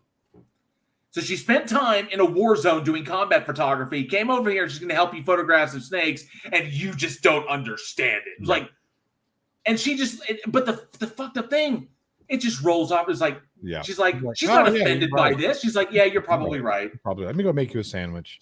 Yeah. It was, and then he's so dismissive of her. The protagonist is dismissive of the woman down to a caustic level.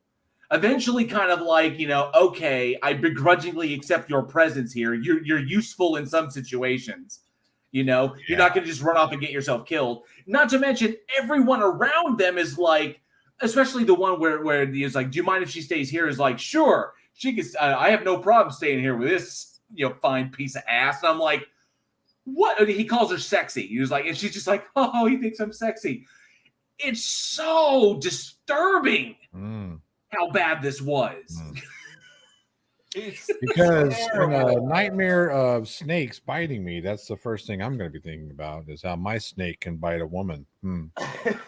It's like, I don't know what the writer on this is. I mean, it was Jerry Golding and John McCauley. So obviously John McCauley has got some shit he needed to work out. Yeah. I don't see that he had much of a career. And if this is what he thinks of, I wonder why. This is kind of his attitude. I'm like, damn. But it's not just because this movie is garbage. It's because his mindset is garbage. Well, I will admit it started. I mean, that was the whole thing. It was like, I was surprised. I hadn't seen this one before. And originally, we've talked about eco horror, especially the eco horrors of the 70s, and where that inspiration came from. When Planet Day was, I think inaugurated or Earth Day. Earth Day was. I think that was, when was that founded? That was founded in 1970. I was going to say 70. So yeah, Earth Day was founded in 1970. Ecological awareness was starting to be a big thing. It's kind of like an offshoot of the counter revolution. People began to be aware of the planet and the damage we're doing, and of course this corresponds with the advent of media. As media was ramping up, everybody's got televisions. Now we can, cameras become more transportable. Now we can put a camera wherever we want. That was the advent of Vietnam, broadcasting directly from directly from the war zones. Yeah. So now we can put cameras everywhere. But now that we have cameras everywhere, we're seeing everything that's going on. We're seeing the destruction of the environment. People becoming more aware of that. We need to knock this off. And this is where the ecological movement came from. And then of course, a lot of brilliant filmmakers out there looking back at the 50s after the end of World War II, and then the effects of nuclear war. And then Godzilla is just like, then of course, American filmmakers like, oh, radiation can do crazy things. It can make normal things giant. Attack of the Gila Monster. That's why we have Night of the Living Dead. And so we can see this kind of trend that as we became more aware of the damage we're doing to the planet, then came along the 70s eco-horror movement. Then we get in like movies like Frogs. And of course, any other film that came out 70s and the 80s was like, if there was an animal that we could be changed or mutated, right? I think Prophecy was also a big one about a mutated bear. Yeah. So throwing animals in there to mix it, nature gone amok because of either misuse or neglect or abuse of mankind. And then don't forget about the ecological masterpiece, The Happening. If The Happening had come out in like 1980, that might have worked. And people have been like, the trees! I see a breeze! Run! Yeah. Do you imagine the fear if that movie had come out in the 80s, like in the late 70s, and be like, can trees really do that? Yeah. Can they just like, no, they can't at all. No. Oh yeah, there we go. Like Attack of the Night of the Lepus was a big one. Kingdom of the Spiders was a big one. Yeah. With my man William Shatner. So yeah, so this is where essentially this was kind of like crawler on my leg. Or Squirm was a good one, but that was sort of like the carnivorous worms that can jump.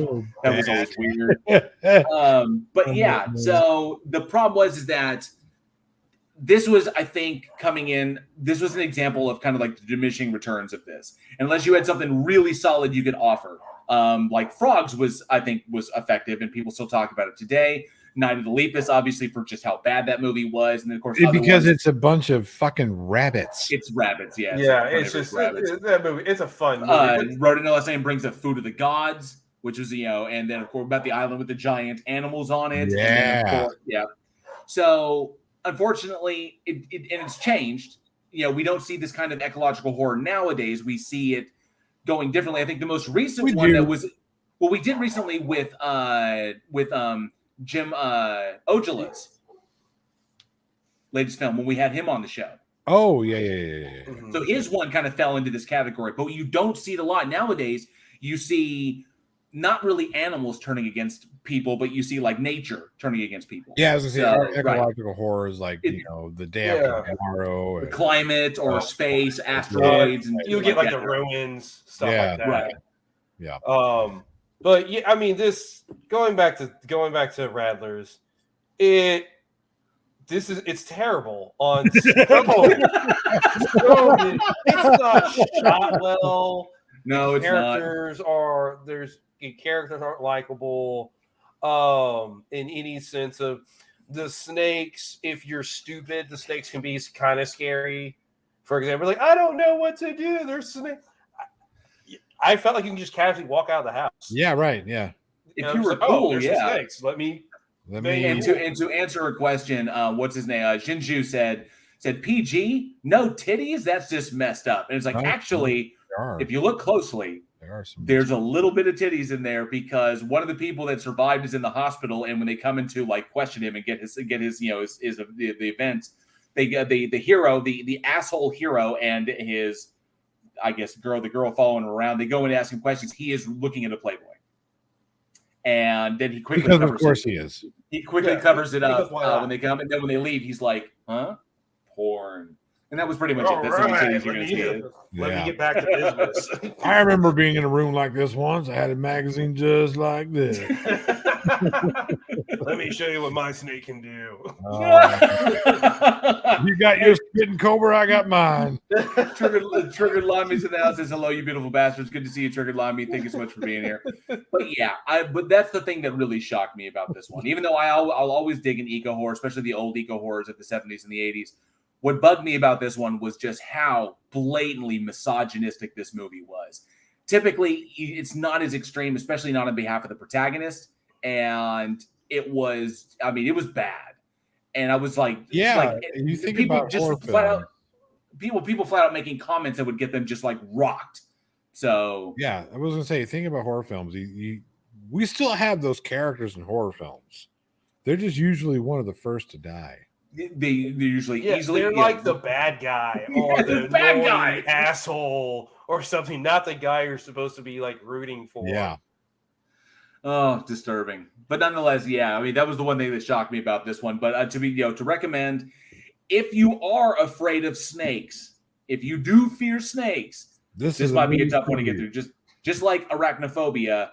Arachnophobia is a hilarious movie and so much fun, but there are some people there that are terrified of spiders that cannot watch that movie, just, by virtue of it. So this one, if snakes kind of freak you out, you might have trouble sitting through this one. Also, on top of that, if you cannot stomach bad movies, you might want to. Or it's just if it's just like blatant misogyny and sexism just like aggravates the fuck out of you, definitely you're going to have trouble on this one. Not your movie. Not your movie. I really, unless you're a glutton for punishment, you can stay away from this one. The only time this movie should be watched is if there are two robots and a goofy dude looking at it with you.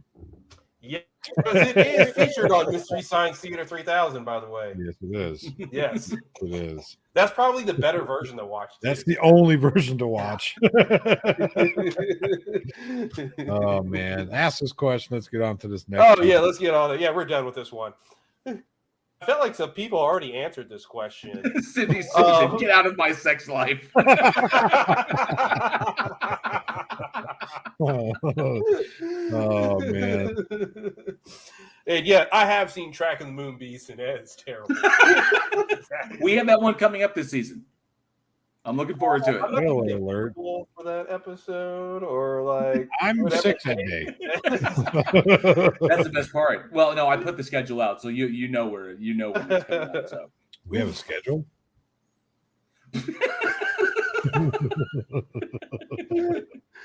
But either way, let us know what your favorite horror movie animal is. We already got some people who talked about frogs and Night of the Leaf, Food of the Gods. What is your favorite horror movie animal? That would be the monster crocodile from Lake Placid. Ooh. Only because Betty White is the owner. I have to admit, bears get me. Because bears. So like movies like The Prophecy, Prophecy 2, and other ones, Grizzly, Enter the Grizzly Maze. Killer bears. Just stay out of the front tail. Just because I'm very familiar with bears. Being a scout, spent a lot of time in the outdoors, and and so I have to admit, bears always get me because bears are I understand how dangerous they are, and bears will fuck your world up. Right? Yeah, bears will. Do one of these. There goes your head. That ain't no bullshit. Right? Knock your fucking head. We always talk about knock your block off. Bears will actually knock your fucking block off. Sarcasm says, "It's unfair that how cute they look. You see a little cute bear, and you're like, man, I think it's cute, and it will fuck you up in a second." You ever see D.L. Hughley talk about white people and bears, or white people in extreme situations? So there's a bear. Oh, come here, Mr. Bear. No, come here, bear. It's Sir a bear. Sir Little Wolf is in the house. Another one of our amazing patrons. Good to see you, Sir Little Wolf. Comes in with an hour. Woo! Fantastic. Oh, but Johnny, let's jump on to this next one, man. All right, let's take a little spaceship ride. Of course, we were talking about the 2020 Russian science fiction horror film called Sputnik. Let's look at this here trailer.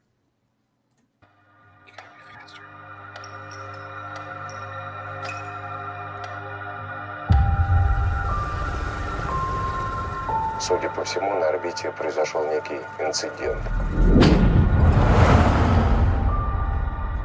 От меня-то что требуется?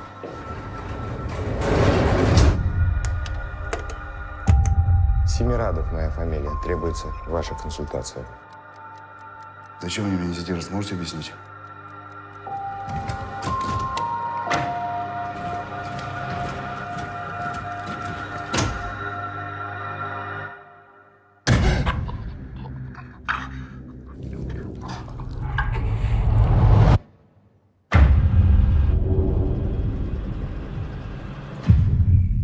Что это такое?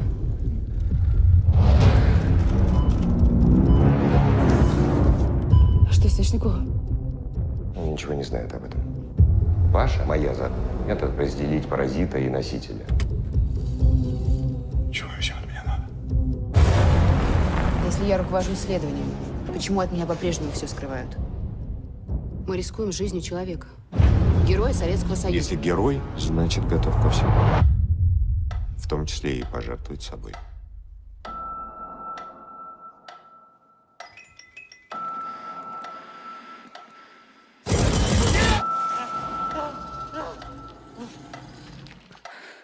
Надо было мне сразу вам все рассказать.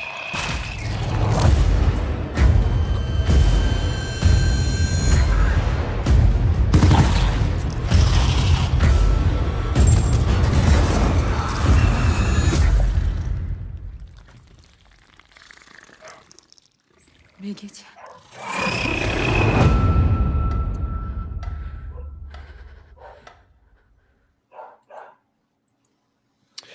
Yeah. So if you can't tell, this is 1983, I think. 83, yeah.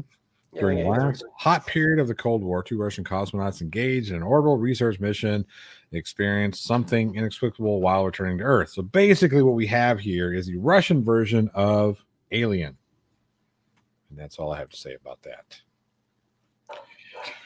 Well, that's it. So the call to action is That was the thing that I love how you just don't even do the breakdowns anymore. Look, well, what's it to break down? I just broke the whole fucking movie down for you. Look, Director, writer, oh, the cast. for fuck's sake! Directed by Romanov Strovskovsky. Bunch of fucking Russian names that I can't fucking pronounce because I don't speak that Cyrillic fucking language. No offense to my Russian brothers and sisters out there. I just can't. I don't speak it. I'm sorry. Mikhail Vrubel, Alexander. Did you say Hans Gruber? He's German. I didn't say Hans Gruber. Let's see here. Stars Oksana Bayul, the skater, apparently. No, what? I don't know how to say this last name. Directed by Igor Abramnikov. Sorry, Igor Abramenko, and written by Oleg. Motherfucker's not so easy. Written by Oleg Malavichko and Andrei Zolotarev, starring Oksana Akinshina, Fyodor Bondarchuk, Peter Fyodorov, and Anton Vasilyev. That's simple. Oh yeah, that's simple. He says after Triggered Live. He says they're all Ivan to me. They're all Ivan. Or the Russian version of The Thing. I think it's more Alien than The Thing, but there are some calls to The Thing in this film as well. So, yes. The big thing that got me on this one, number one, and that was an excellent movie. It's actually pretty good. I make fun of it. It's actually a really good movie. The big thing about it was, and what got me is I did not realize that. Should you ask me if I needed a tissue after that? Yes, very much inspirations from Alien there, but I like this reminded me very much of a twist that's been done a lot in literature, and that's very similar to Superman, where the Red Sun series, where they simply imagine what if Superman hadn't landed in Kansas, he had landed in Russia. So, and it kind of runs with that. I like this kind of aspect of bringing Cold War mentality, especially on the Russian side, and of course in the advent of the space race, to the Alien saga, because the different things are stressed as being important. There's a lot of things, you can see it in the trailer a little bit, where it hints that the concept of a hero is very, very important to the Russian people, and was very important during the Cold War. That was a major thing. And it's stressed throughout the entire movie, because that, in essence, was what the Russian government was relying upon in order to cultivate their kind of a more positive image in the face of the world is having these heroes that their people could rally behind. And it's like they're like, I'm gonna punch myself in the face when I remember. And the guy, first guy in space. Yuri Gagarin. I think so. I'm pretty sure that was Yuri Gagarin. And they make a big part of that. And so Yuri Gagarin. Thank you. And then so that juxtaposed up against the extreme situation with this alien that has now come to Earth, and they've got it on lockdown. They're doing their thing. They're trying to make sure nothing terrible happens. They find that this thing is bonded to the astronaut that it came in. I'm not going to spoil where that eventually goes because there's much more to it, especially in describing, because we got kind of a moratorium on this one still. And as ultimately how they resolve it. But this was not so much an alien movie, whereas in Alien, the focus was on, like people versus the monster. Right. This was in essence showing how our own personal issues or the things that, like, I guess that kind of government ideology or that kind of national ideology kind of informs everything we do, especially amongst the Russian people. And we see how wildly different it was compared to anything you see in American cinema. And I thought that was really, really breathtaking, or really, really refreshing to see kind of a new approach to this. Ultimately, the results are catastrophic, but I dug that. It should be catastrophic. I mean, it's a horror movie, right? Not a Disney. Oh, hey, I would always love to see what Disney would do with a story like Alien. Just because. Because I gotta say, this is not the movie you should watch while driving to work. No, I wouldn't recommend it at all. I wouldn't recommend any movie to watch. Look, you stay awake behind the wheel how you stay awake behind the wheel. Don't judge me on how I stay awake behind the wheel, okay? And of course, there's the cinematic tropes. What they do, it's as far as, like, I'd say a lot of inspiration from Ridley Scott's original masterpiece and the way they shot everything. I think there's a couple other inspiration there as well. I think from the Andromeda Strain and a number of other kind of like Life, I think, was also really inspiring. The one with Jake Gyllenhaal and Ryan Reynolds, and so. But another big thing on this one, obviously, our lead actor in this, Oksana, and one thing that struck me was the legacy of Ellen Ripley. Yep. Which is absolutely. This was absolutely cast this way because of Alien. That's the reason. That's the biggest influence that Alien had on this film, and a lot of films that came after Alien was the extremely strong heroine, the female protagonist, right? Because if you going back and looking through all the cinema, who is the earliest Ellen Ripley was smart, she was tough, she was resourceful, she had everything. Because I mean, honestly, originally she was written for that character was written for a man. I mean, but she did everything she could to make sure that movie wasn't going to happen. She did. She tried. She tried. Yeah, exactly. If they listened to Ellen Ripley, that'd have been a 10-minute film. But she, what Sigourney Weaver did with that character set the bar for all super badass women in film, not just in horror film, across the board. Right. She is the original, like, fucking, woman. I mean, my goodness, she was just amazing. And you see that in this Oksana's character. You see that. I mean, that's her, her resourcefulness, her intelligence, her strength, her ability to survive a very intense situation. Or does she survive? I don't know yet. We have to watch the movie. But you know what I'm saying? You understand where I'm going with this. The thing is, I like the fact that it's not rubbed in your face that she's a woman. Like, Ellen Ripley happens to be a woman. These are the traits that she has. Yeah, she right. just happens to be a woman. And that's just it on it. Exactly. Instead of there was some TNA at the end of Alien, by the way, but whatever. Yeah, on it. But you see a lot of movies, especially a lot of movies that's come out recently, who is like, oh, well, she has to be a woman because she has to be badass and no. It's like a real kind of going towards that, like a certain type of movement that I'm not going to mention. But that's why I've always loved Ellen Ripley, because she just happens to be a woman. And it didn't matter. It didn't matter. And she was strong. She earned it. She was a character you wanted to root behind. She was a character you can bond with. I mean, if you look at Aliens, the second one, the biggest thing is that motherly bond that she has with Newt. Mm-hmm. That's what draws you in, because if you watch the deleted scenes, you find out that Ellen lost a daughter. She actually outlived her daughter. And so when she sees Newt being able to really bond with it, so she's strong and she's powerful when she needs to be, but she can become caring and nurturing also when she needs to be. Right. So you have this huge range, and there's so few that can go on that level. We were talking down. Another one is Sarah O'Connor, Linda Hamilton from the Terminator series. Right. She is somebody who is strong. She does what she needs to do. She'll do anything to protect her son. I mean, you have a melting robot in her face, and she's like fighting tooth and nail to the last breath to protect her son on that. And it makes her awesome when she's prepped and everything. And it has hit cinema so big.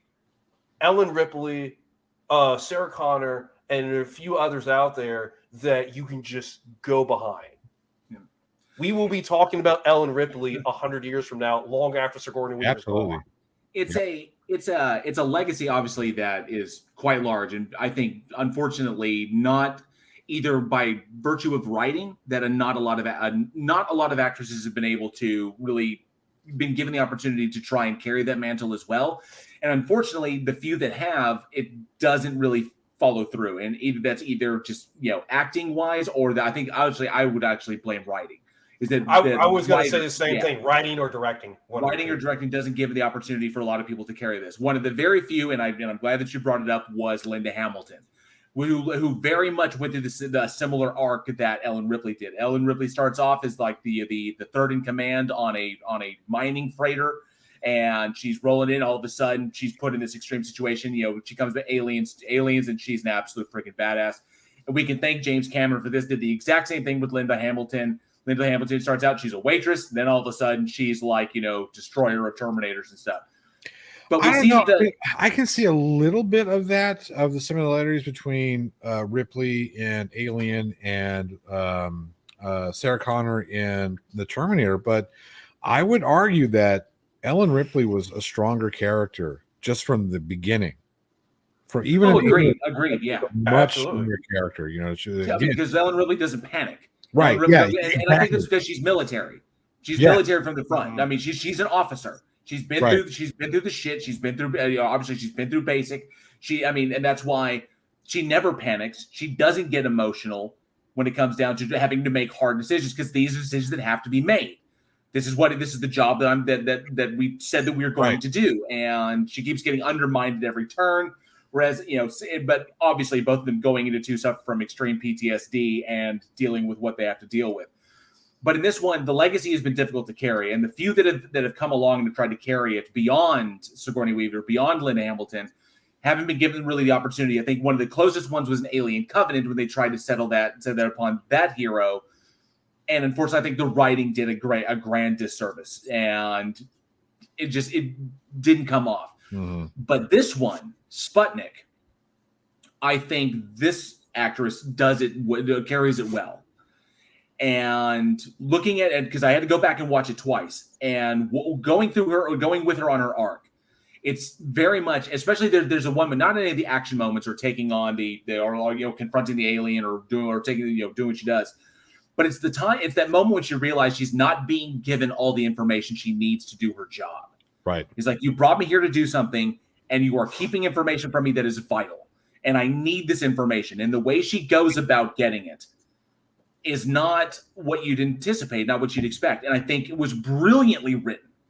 And because it wasn't just about the strength of the Russian people. It wasn't about that. This is what we do, and understanding your job and understanding who you are and standing up for what you need to do it right. And I think really showed the line between what's that word? Between nationalism and patriotism. Mm-hmm. And I think that was because it keeps coming down to the scientist that's withholding the information. She's like, I understand how badly you want a Nobel Prize. Okay? And I'm not trying to stand in your way here. I just need the information to do my goddamn job. And I think that she held it well. And she carries the film and is really, really strong. And one of the few to kind of carry that legacy, even for a short time. This is not going to be a franchise or anything of that. Not yet. But I think this is an excellent example of the writing that it takes to allow your protagonist to carry that legacy forward. So this is what happens when you put story first. Right. Story and character development, which we consistently talk about being so paramount.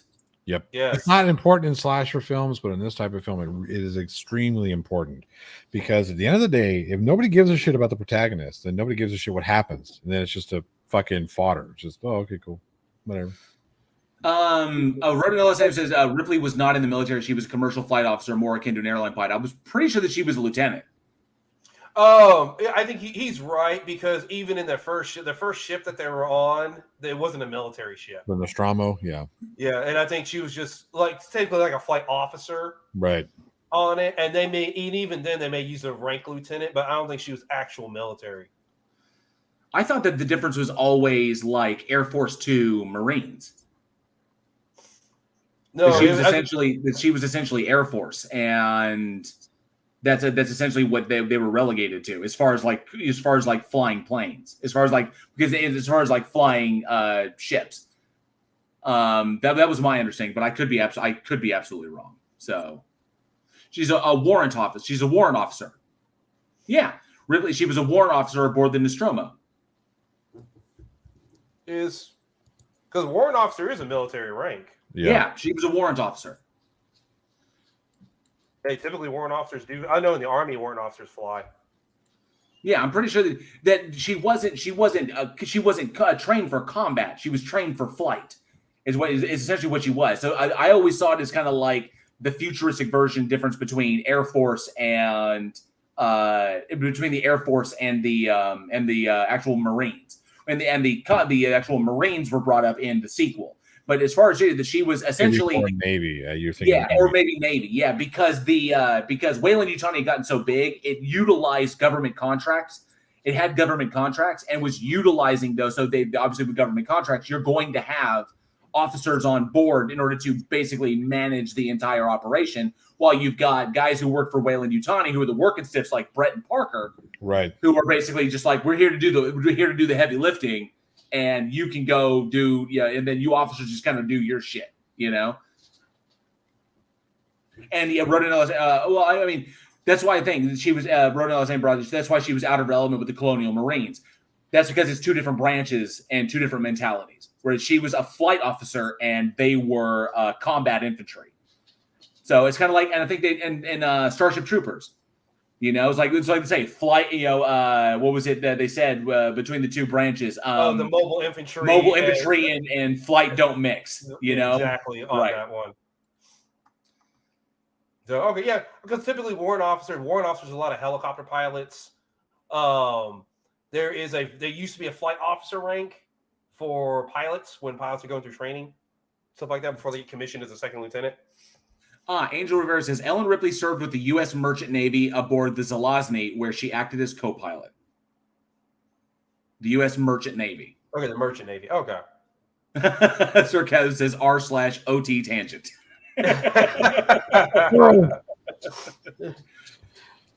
So I mentioned earlier that this is not the film to watch while driving. Because you have to watch something else while watching it. Because you can't just listen to it. Which no, you have to, unless you get I don't think there is a dubbed version. From what I can tell, I have not seen a dubbed version of this. I've only seen the subtitle version.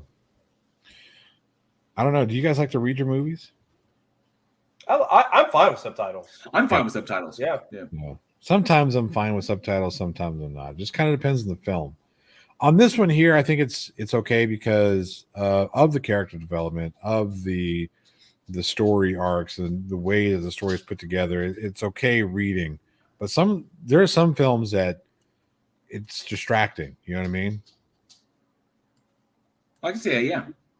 Yeah, usually it takes about 5 minutes of kind of getting your brain to transition, and then after a while, I don't pay attention to myself noticing subtitles anymore.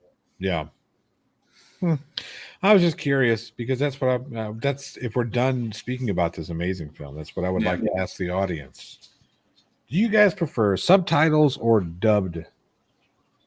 Let us know in the side chat, comments down below, or weekinhorror@gmail.com. I do have to say that dubbed, it's been in my experience that dubs are bad. They're just bad dubbings. They change words, and sometimes it's extremely important that the words are not changed the way they change them. So, yeah. So Triggered Limey brings up Pan's Labyrinth was perfect with subtitles.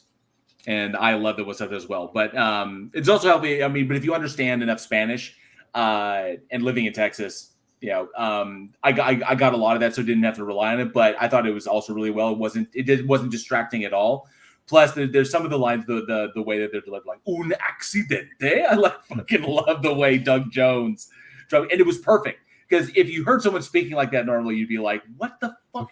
But he was a fawn, he was not human, and I liked the way his presentation was it served it well. And then Aaron says, "I use subtitles on English movies because my children won't shut the fuck up." Subtitles, it's closed captioning, you jackass.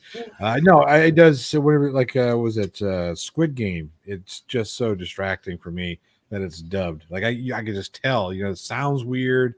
The words don't match the lips, and I'm like, I don't like that. And it's hilarious. It takes away from the actual actor's performance. Right. On it. Stellarium Celeste says, "Dub, I can't read." And Sarkaz says, "Coming from an anime freak, subs are almost always better than dubs." Thank you very much. As a voice actor who does dubbing, I appreciate that very much. Thank you.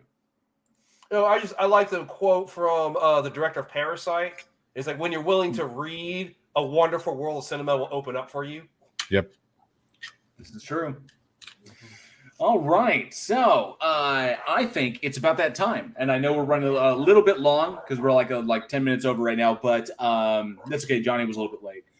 I think it's time for the trivia question tonight. The thing that everybody's been waiting for is the trivia question.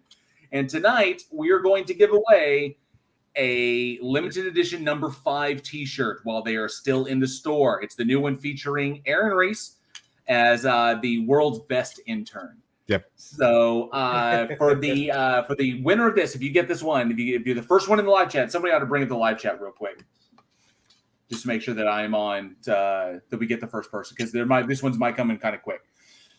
So the first person to get this correct answer in the live chat wins a Week in Horror limited edition, official limited edition number 5 shirt. Thank you, Johnny. And the question is this: get those Google fingers ready. One second.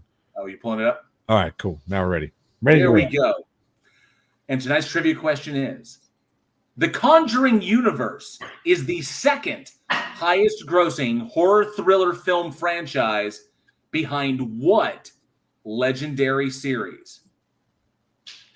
So the Conjuring universe, that franchise, is the second highest grossing horror thriller film franchise. What is number 1? The only one that's in front of the Conjuring franchise. Who takes the number 1 spot? First answer. Oh, Aaron said witchcraft. Yeah. You are not right. You are not right. You are not right. Oh, lots of answers. I don't think this is gonna get it. I think it may take a second. Because it's surprising what the answer is. That's why I wanted to use this one. Damn, we got unfortunately Triggered Limey. It's not Insidious. Tony Regime. It is not Halloween. Rodeo Sam. It is not Friday the 13th. Angel Vera. It is not Alien. I gave you guys the answer earlier. That's all I'm gonna say.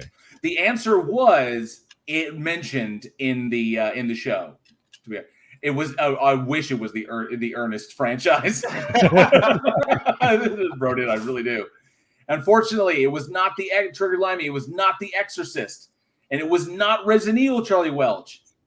I didn't think this one was going to be this hard. Go back to the 40s and the 50s. Go back a little bit further. Come on, there's one franchise that literally outsells this one. And it's obvious why it outsells. Adjusted for inflation, by the way. But yes, the Conjuring universe is number 2. What franchise is number 1? Sir Little Wolf, no, it is not Child's Play. And it's not Jaws either. Jaws. Ooh. Ooh, Road in the Last Name. You're getting kind of. Oh, you're getting kind of close. Oh, getting closer. Narrowing it There in. it is. Cindy Sue. Bam. Cindy Sue with the correct answer. Good job. Oh, Godzilla. Yep. Gojira. Gojira. That's a great band. That is a good band. Yeah. All right, Cindy Sue. I think that's Cindy Sue's first win. Yeah, congratulations. Cindy Sue. Congratulations. We had some other good. Yeah, you wrote the same brought up Universal Monsters. Charlie Welch brought up Jaws. Sarcasm brought up the Alien franchise. Sir Little Wolf, Creature from the Black Lagoon. Angel Rivera and Hannibal Lecter. Dracula. And Trigger Lemon says that's not horror. It's horror thriller. And yes, you would be surprised. The Godzilla films, the Gojira franchise is considered horror thriller. Yep. During the Atomic Monster era. Yes. Yep. With other films like Them and stuff about nuclear monsters, it falls into the horror category. It does. It does. Congratulations, Cindy Sue. I think what's Cindy scarier than a giant fucking electric fire breathing iguana walking down? Yeah. Although in the new Godzilla, when it like opens the thing's mouth, like wow, I was like, that was pretty awesome. That was awesome. Yeah. Like, so if you're gonna do it, that's how you do it. I mean, I get that, like slapping around the rock between the tail and the thing. I get that that's a thing, but yeah, that would really cool stuff. But yes, Gojira takes it. So congratulations, Cindy Sue, for your first big trivia question win. Be sure to get us your shipping details. You can message us that at on Discord, or of course, just shoot it over at weekinhorror@gmail.com. And be sure to let us know the size of shirt that you want, and we will get that shipped out to you immediately. Thank you so much. Awesome. All right. Well, that will bring another episode of Week in Horror to a close. Thank you all so much for listening, and we truly hope you enjoyed the show.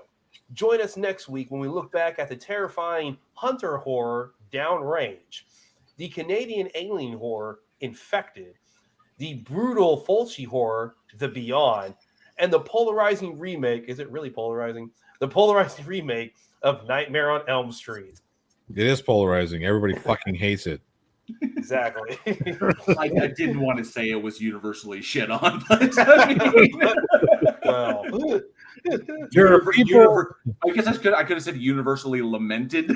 Yeah, universally lamented, or the remake of Nightmare. There are people who hate that movie, and there are people who are wrong. This is absolutely great. That's it. I love Jackie Earle Haley. I do. But he's not Freddy. Okay, he's not Freddy. I'm sorry. No. I love Rudy Mara. No. Yeah. No. Should not have been done. It's not. This is not her best performance by a long shot. We'd like to send a special shout out to all of our amazing patrons who continue to help us make Week in Horror the incredible success it has become. Thank you all so much. Be sure to stop by Joshua Olsen's store, www.badsamurai.store. He does all the amazing artwork for the show, and his designs are incredible. For more horror fun, be sure to follow us on the socials, where you'll get the daily splatter right to your feed at the Digital Darkness and our Digital Darkness, our new gaming channel hosted by Alien X Gaming.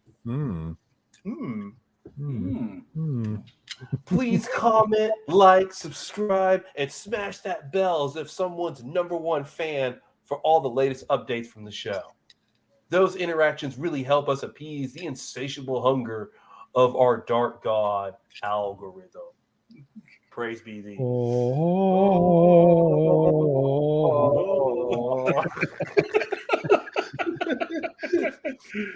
And lastly, if you love what we do here and you will like and are able to support our production, you can through our Patreon.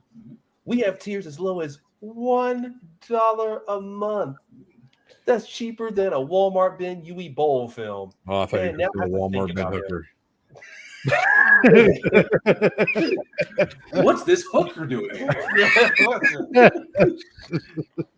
I've never seen so many dead hookers in my life. Oh, Lord knows Oh boy. So higher tiers. Yes, get Aaron. Yes, Aaron. Algorithm Photogin. Yes. Higher tiers get early and special access to after dark and bonus content, monthly horror movies, and can even join us as special judges for our Bloodbath debate. And you can help play our horror trivia, and you might win prizes there too. If you That's can true. beat Just ask who the was it? host. Travis? Yeah. Travis Brown, yeah. Yeah, Travis Brown. Yeah, Travis Brown defeated the host. So you, too, can play trivia against us. But if Patreon is not your modus operandi, you can always support us directly through our PayPal. Links to everything, including our Discord community, where you can find film recommendations, trailers, trivia games, horror watch parties, and even interact directly with us, are all in the description below. And as always, sharing the show with your fans in your local horror community is the absolute best way to help us further our goals of global domination. Thank you all so much for being the greatest audience a podcast could ever have. I'm Eugene. I'm the annoying fat guy. God damn it. And I'm JL. We'll see you next week. And as always, stay scared. Yeah. I want to kill everyone. Satan is good. Satan is about.